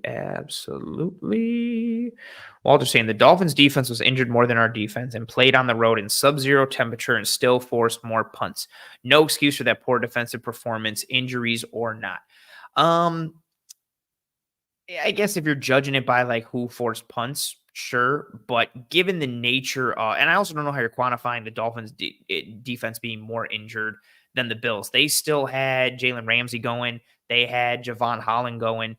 I know Baker was banged up, but they had Baker. They had David Long. They had Christian Wilkins. They had Sealer. They were without, their big ones were Xavier Howard was out. They didn't have Jordan Phillips. They didn't have Jalen Phillips, and they didn't have Van Ginkel, and they didn't have Bradley Chubb. So again, I don't know how we're quantifying it, but again, Bernard out, Milano, well, if we want to count Milano or not, but Bernard out, Benford out, Rasul Douglas playing, but not 100%. Daquan playing, but not 100%. I don't know how you want to quantify it, but also, too, considering the Dolphins had starters out, but then their backups were in. The Bills had their starters out and then had backups that were out and then had backups to the backups that were also out. So, again, I think it's fair if you want to go with that route, you can. I just don't know how to quantify like their defense being more injured than the Bills relative to the quality and quantity that was out for the Bills. And not to mention too, like, I don't know how much was the weather really hindering what the Chiefs were able to do in that game. I think from a sub-zero temperature perspective, like it hinders everybody and changes a lot. Again, they didn't force punts. Chiefs got touchdowns. Chiefs continued to get like field goals and get stopped a bit against the Niners, against the Ravens. So I understand like the frustration with the Bills giving up everything they did. I also think the Bills weren't sound schematically in their run fits, which they tried to adjust and switch some roles and responsibilities in terms of who was occupying what gap and what they were doing. But the Chiefs had good answers for that. I think maybe that's part of the reason why Eric Washington kind of was going to go anyway. The defensive line performance just was not up to snuff in that game against the Chiefs whatsoever. But, again, difficult situation. Bum, bum, bum. Yeah, Rev comment here. I mentioned this earlier, Rev, in the lead in. Like I always mention them in lockstep. Zach Taylor and Lou Anarumo in Cincinnati, and then Spags and Reed in Kansas City. Just the fact that Taylor can sit and do what he wants with Burrow and Higgins and Chase and Boyd and Mixon, and then all he has to do is just knock on the door and be like, Lou, everything good for the defense? All right, cool. Have a good one. See you later. Like, see you at the end of the week. See you on game day. Whatever. Yeah, just oof. Like this comment here from Olaf saying, maybe if Kincaid breaks out, the Bills' offense becomes next level. It could. When you have a truly dynamic tight end, it opens up a lot for your offense. And that's just, especially one who can do it in the run and the pass. Like I gravitate more towards those type of dudes. So the Gronks, the Kittles, Sam Laporta. I had Sam Laporta ranked ahead of Dalton Kincaid this past year in the draft, mainly just personal preference. I like dudes who can do it in the pass and as a blocker. Not that Kincaid is a poor blocker, but I just thought he needed like more work there and more development there, but he's a better receiver. Yeah, it just forces your hand a lot schematically. I do think he needs to continue on that trend of being good as a blocker in the run and the pass to truly put defenses into binds and figuring out, okay, what do we have to match? What personnel are we going with? Do we have to go with the sub package? Are we going with base? How do we choose to defend Dalton Kincaid? Because then that ties into what coverages you can play, how you fit the run, so on and so forth. That's really where you take advantage of his skill set, is by forcing teams into that bind. You can only force them into that bind if he's a capable blocker, which he showed as in his rookie year, and I think he'll continue to get better there. If not, then you have to hope that his trajectory just follows this receiver heavy path like a Travis Kelce. And that's just hard to do. Like there has been a tight end like Travis Kelce who was just such a pure receiving threat that you could have him be your X receiver essentially and just win on the outside or put him in motion and do whatever the hell you want, whenever the hell you want. It's so hard to be that in that spot and not like to just expect him to hit the Travis Kelce trajectory or ceiling as a pass catching tight end is hard. But I think if he continues to progress as a blocker, man, you're going to see a lot of schematic problems being caused for defenses. Walter saying, we'll agree to disagree. Then that's fair. I think missing your top, I don't know what TW is, or your top two pass rushers, CB2 and banged up LBs, is more impactful than us missing our two LBs. But also, too, you're not just missing the CB. If you're going to do all of the injuries then that the Bills are missing. So the Bills are missing Trey White. The Bills are missing Christian Benford. They're playing with a shell of Rasul Douglas. You're missing your top two linebackers. Terrell Dodson is also playing banged up. Leonard Floyd was banged up, and Daquan Jones was not 100% healthy. So that's 8 then. And I don't know. So then they're 2, 3, 4, 5. I don't know. Is it like 8 versus 5? Is it 7 versus 6? I don't know how to like quantify it. I think at the very least, again, I think they're very close. And I also think the weather aspect changes a lot. Like it's not a like for like scenario with the weather that the Bills are playing. And that sub-zero temperature affects both offenses significantly. And so I'm just not going to compare like for like. Again, I know Dolphins, if they force more punts, cool. And if that's how you're judging that success piece, but I just don't think it's a like for like given the temperatures. And I also don't know how to quantify their injuries more than the Bills or even the Bills more than Miami's. And the Bills are banged up at significant spots across the board, but it is what it is. All right. Last piece here. Getting over the hump in 2024. This is a little tied to Josh Allen and also tied to the entire roster as a whole. I just titled it "Your Top Dudes Showing Up When It Matters Most and or Getting More Top Dudes." So this team, I know this gets said all the time, this team, good or bad, will go as far as Josh Allen takes them. I understand that notion. I understand that sentiment. However, for me at least, and I think it's shown in the tape, it's shown in the results, I think Josh Allen's game is too volatile to be able to just rely on him to drag you to victory in a playoff run. And I think that can really be said for most quarterbacks. It's a lot to just be like, well, we'll just put it on the shoulders of this guy and we'll see what happens. Like, that's a hard thing to do in general.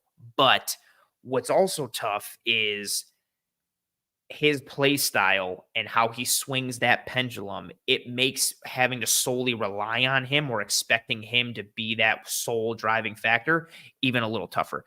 So this isn't to say you can't win with him, just that his play style makes it hard at times because of the variance he plays with. And in a single elimination playoff format, all it takes is one poor swing of the pendulum from Josh Allen and you're done, which also ties back to point one that we talked about here, where a bunch of the Bills' best players from a quality and quantity perspective in 2023 missed that playoff game against the Chiefs in that divisional round, or they were playing and were shells of themselves and were, playing, but not healthy as well. Oh, I forgot about Jordan Phillips, who also missed that Chiefs game as well. Man, they just had so many dudes that were out for that game. I lost my note page. There it is. So this point here for me, it also ties to something I talked about in an episode last offseason in regards to hitting on more of your day two picks, those day two picks being rounds 2 and 3, in order to have more higher end talent on the roster. The Bills have hit on day 3 and been relatively very successful compared to the league with what they've hit in the Bean era. Dane Jackson, Gabe Davis, Khalil Shakir, Christian Benford, Balin Spector, Tyler Bass, Taron Johnson, day 3 guy. Those are all hits in that day 3 aspect, given being able to make the team, fulfilling a role, becoming a low-end starter, becoming a higher-end all-pro starter, even like Taron Johnson. But hitting on those guys is different than the Bengals, for example, hitting on their day 2 guys like Logan Wilson, Jermaine Pratt, Jesse Bates, Sam Hubbard, T. Higgins, especially juxtaposing that with all the misses that the Bills have had on day 2. And that's just a little example, a nice microcosm of the point that I'm trying to make. And that point is, you either need game-changing impact players or you need quality tier 2 and tier 3 dudes across the board as much as possible. You either need several A-plus dudes, ideally at premium positions, or you need a whole bunch of Bs and B-pluses everywhere. Now, what it means for 2024, it's going to be hard to get A-plus guys as rookies or in free agency this offseason, given what the Bills cap situation is. So I don't know how much pendulum swinging will happen in that regard this offseason, but using 2023 as an example, the 2023 Bills had 3 A-plus guys going into the season for me. Josh Allen, Stephon Diggs, Matt Milano. Like I mentioned earlier, I think Daquan Jones was on an all-pro track and trajectory before he went down. So I'm going to include him in there and say he was playing like an A-plus dude before he went down. So that gives you 4. 2 of those 4 went out. So all you had left was Stephon Diggs and you had Josh Allen. So 2 of the 4 A-plus dudes went down for a majority of the year. And again, like I mentioned with Daquan, him playing against Kansas City, I don't know how, quote unquote, healthy he was coming back from that torn pec. Then on top of that, like we've said so many times, they lost some B-plus dudes and some B dudes. And suddenly you're fighting a battle against the Chiefs and against other teams with depth players and or depth players to those depth players, because your second stringer goes down, your third stringer goes down, and now you're playing with, guys who just came off a vacation like AJ Klein.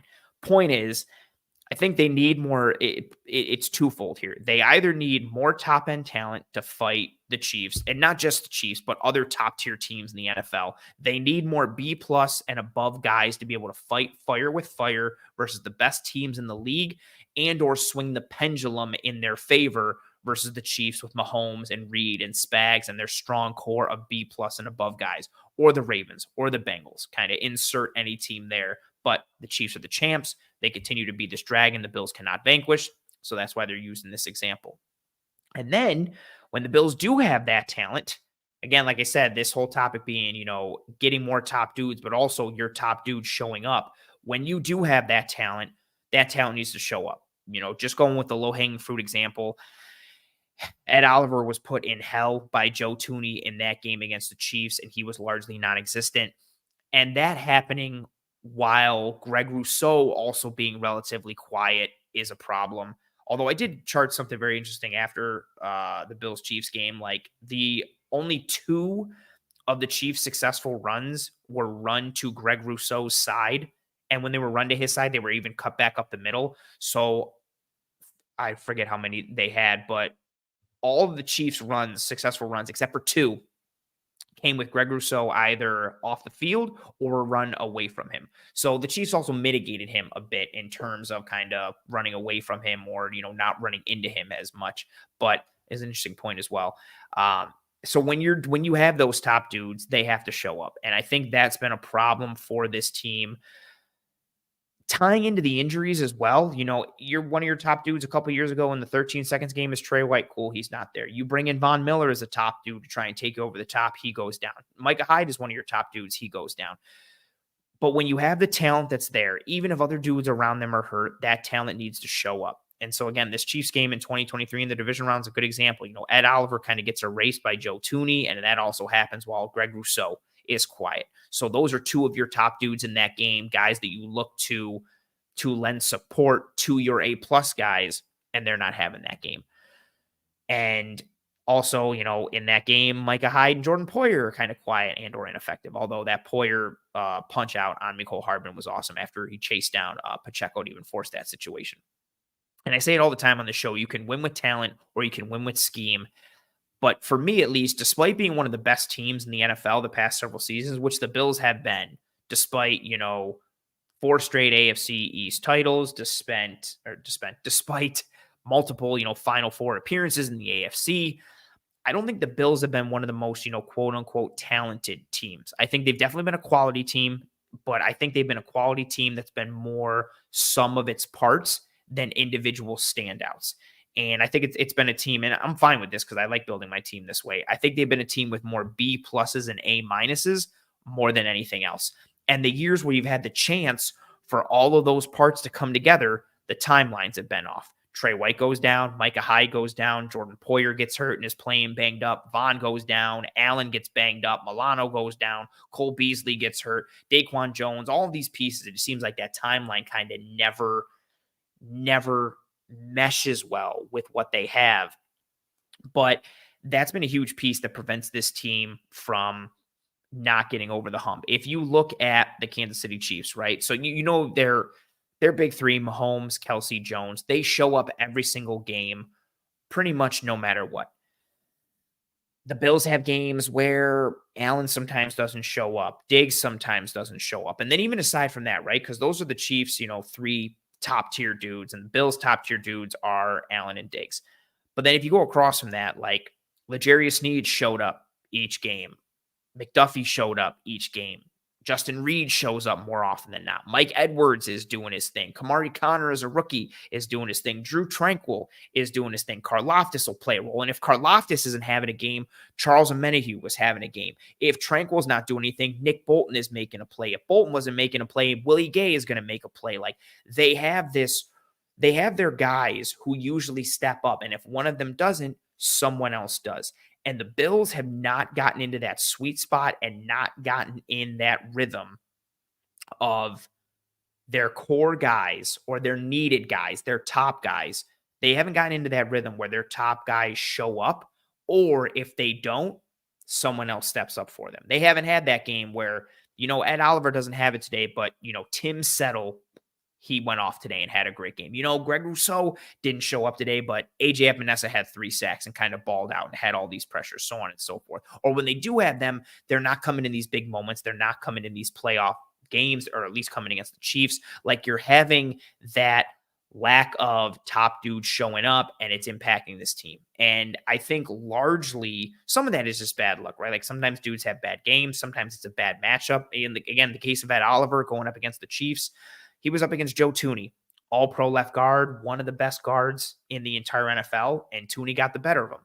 Ed gave Tooney some problems in the previous 2 matchups when they played against the Chiefs, but Tooney just got him on the stage and absolutely dominated him. Sometimes you get got, but then if Ed's getting got, okay, someone else has to win. Maybe Jordan Phillips would have helped if he was in there. Maybe if Daquan's 100%, we see a different effort at that spot on the interior. But I think that's what that piece is just not having too many guys not step up together and having too many guys go absent. And usually it's those top tier dudes that are going absent, but then also no one else is stepping up and kind of making a play for them or doing something for them to kind of mitigate that lack of that top tier dude stepping up. And that's a hard thing to correct for, because how do you correct for that? Do you go out and you get better players? Is it a coaching piece? Is it the player piece? Are they banged up or they're hurt and we don't really know about it? Are they too worn down from the season? Is it a workload issue? There's a multiple variables and reasons as to why we're seeing that, and in terms of like what we're seeing and why that's manifesting on the field.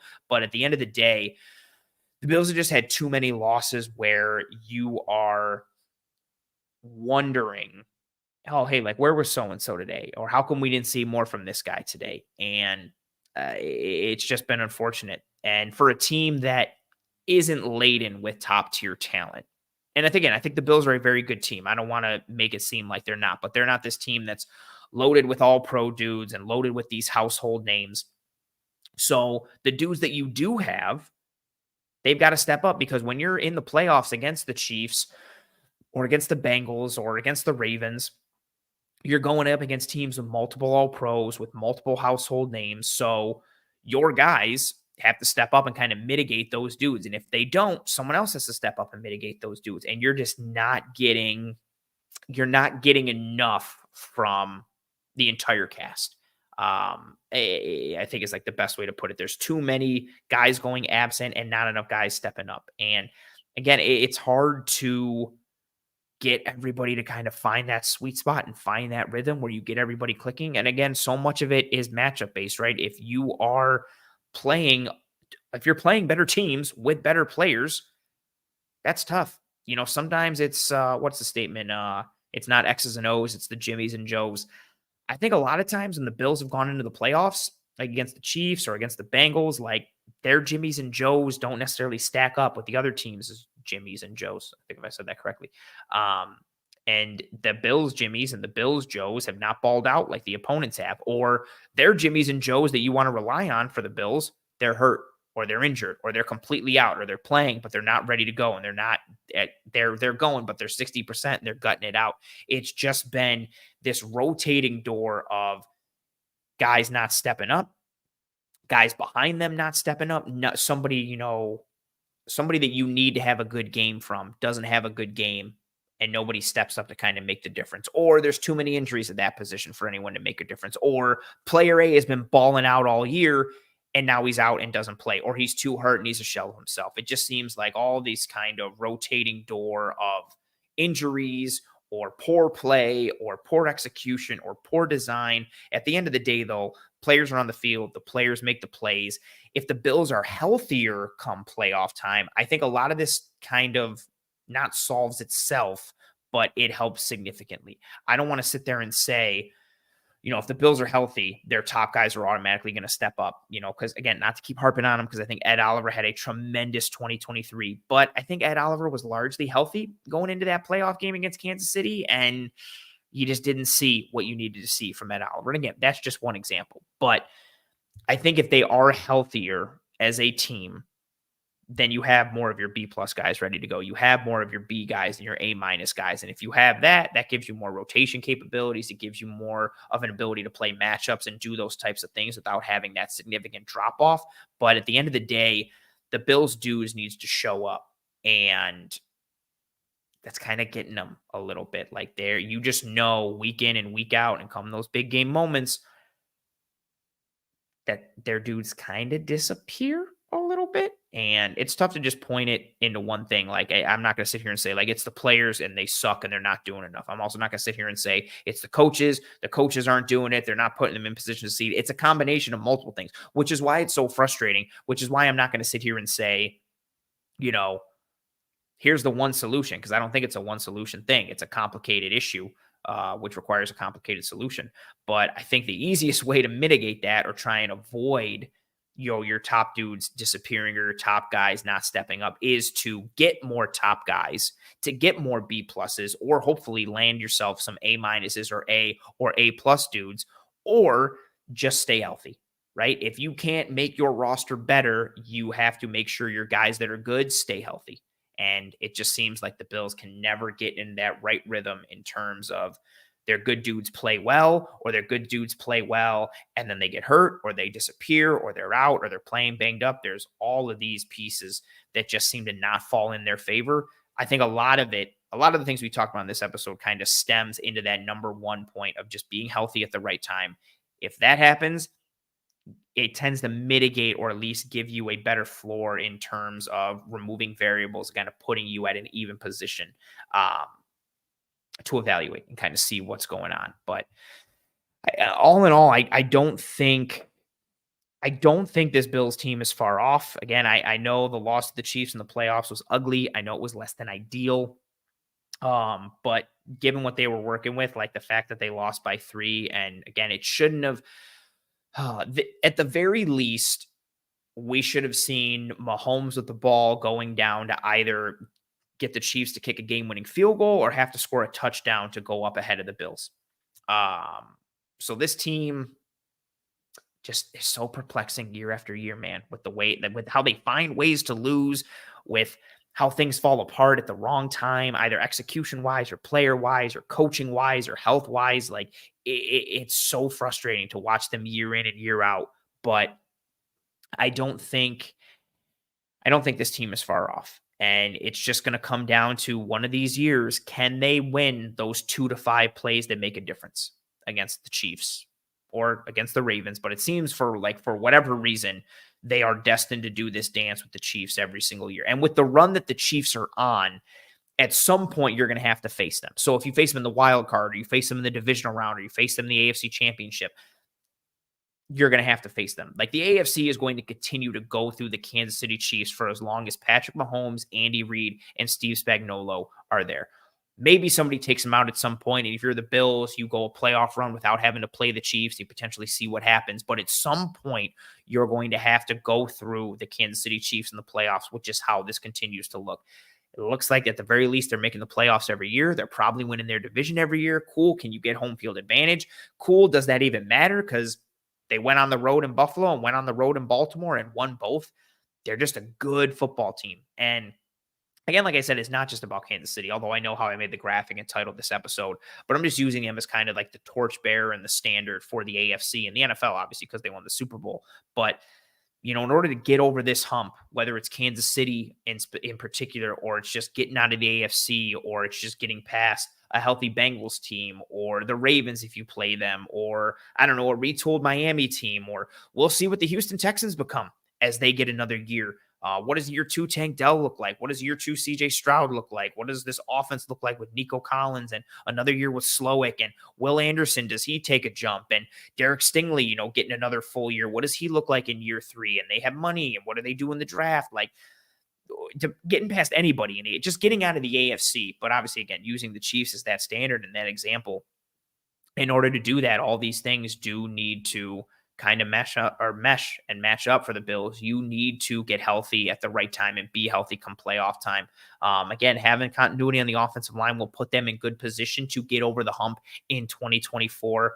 What you get from the offensive and defensive coordinators, new staff in this upcoming season, how much does that narrow the gap or push you over the hump, or does it set this team back and not work out in the way that you wanted it to? And then at the end of the day, your top dudes showing up and being those top dudes. And if they don't, do you have someone else who can step up? If you have A+ guys, they have to play like A+ guys come playoff time. And if they don't, cool. How many B+ do you have? How many Bs? How many B- do you have? Do your B+ dudes play like B+ dudes? If they don't, do you get a C+ guy who plays like a B+ guy? How do you plug those holes? How do you put that puzzle together in order to have the Jimmies and Joes show up and bring it when you might not necessarily have the X's and O's? Or are the X's and O's so brilliant and so schematically devised and well done that the Jimmies and Joes don't matter because you have the schematic advantage? At the end of the day, oh, this is a fair comment here from RJ saying, I just have a feeling the only way to get past Kansas City is to have Kelsey and Reed retire. I'll tell you what, I don't even think it's as much Kelsey. I mean, Kelsey's awesome, and I don't want to uh, put down Kelsey at all. But man, just seeing like what they are with Reed and Spags, like it's going to be hard to get past Kansas City knowing that they have Reed and Spags. Like it's going to be hard to get past that group. And who knows? We'll see what Baltimore is now. Now that McDonald is gone, we'll see what as Ralph says here, what do Jim Harbaugh's Chargers, what are they going to look like coming out of the AFC West? Like, I don't know, maybe Antonio Pierce unlocks something in the Raiders, and the Raiders that have always played the Chiefs stuff. I don't know, maybe the Raiders suddenly become a player in the AFC, or I don't know. There's a multitude of things that can go wrong if you are a Bills fan and this Bills team, but they're close. They are still one of the best teams in the NFL. The cap situation can be managed a bit this offseason. It's not going to be sunshine and rainbows. They're not going out and trading for Josh Allen and signing Mike Evans and doing all these crazy things. Watch, they probably will do that now, and then I'm going to look like a fool. But it's going to be tough for them to make a big, huge splash in free agency. They're going to have to be smart. They're going to have to get good value. They're going to have to find scheme fits at a good cost. They're going to have to nail this draft. But there are things to like with this team. And as they get healthier and come back next year, you're still looking at Josh Allen and Stephon Diggs and a year 2 Dalton Kincaid and a year 3 James Cook and a very good offensive line and another year with Groot, another year with Ed Oliver and Bernard and Milano coming back and becoming maybe one of the best linebacker tandems in the NFL.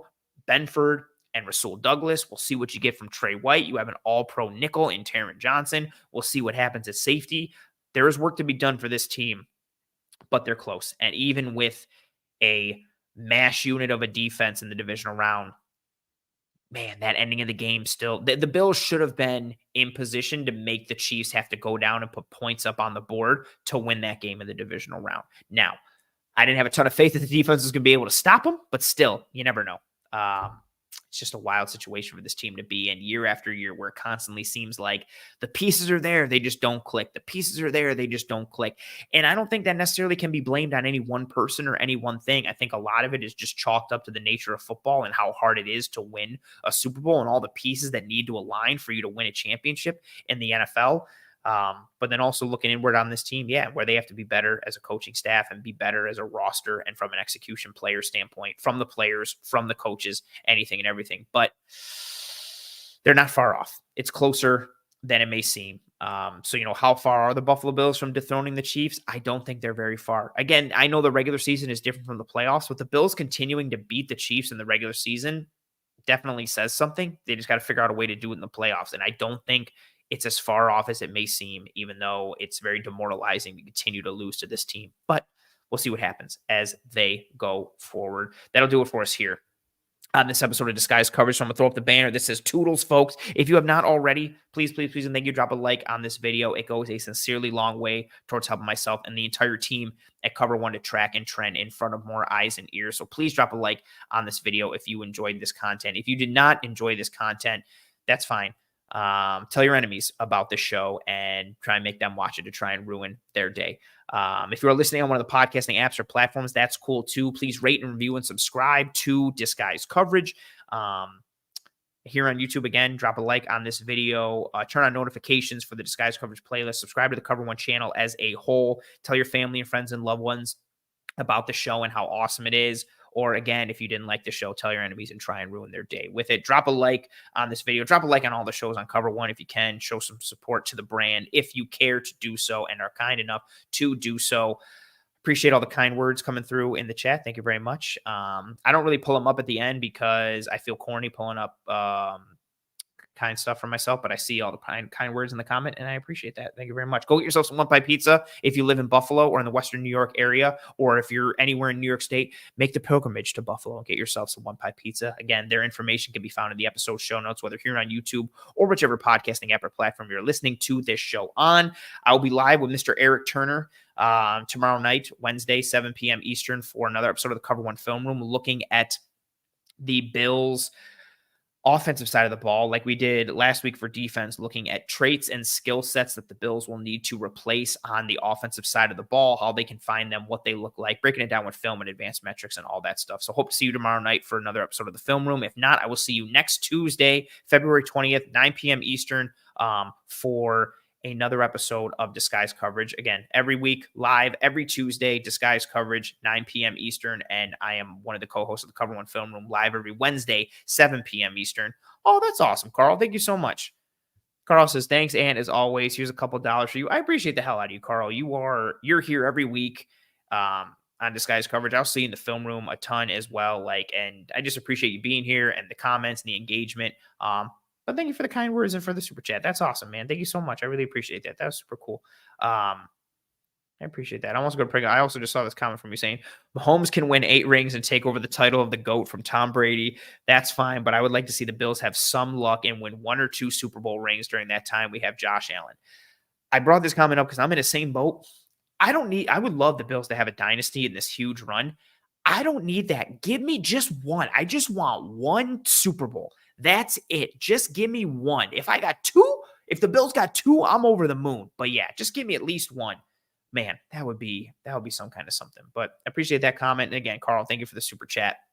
And I appreciate everyone else with the kind words as well. Thank you very much. I hope you and your family and friends and loved ones are all doing well and staying safe. Be kind to one another. Take care of one another. I will see you next Tuesday, 9 p.m. Eastern, for another episode of Disguise Coverage, or Wednesday, 7 p.m. Eastern, for another episode of the Cover One Film Room. Until then, Godspeed, and as always,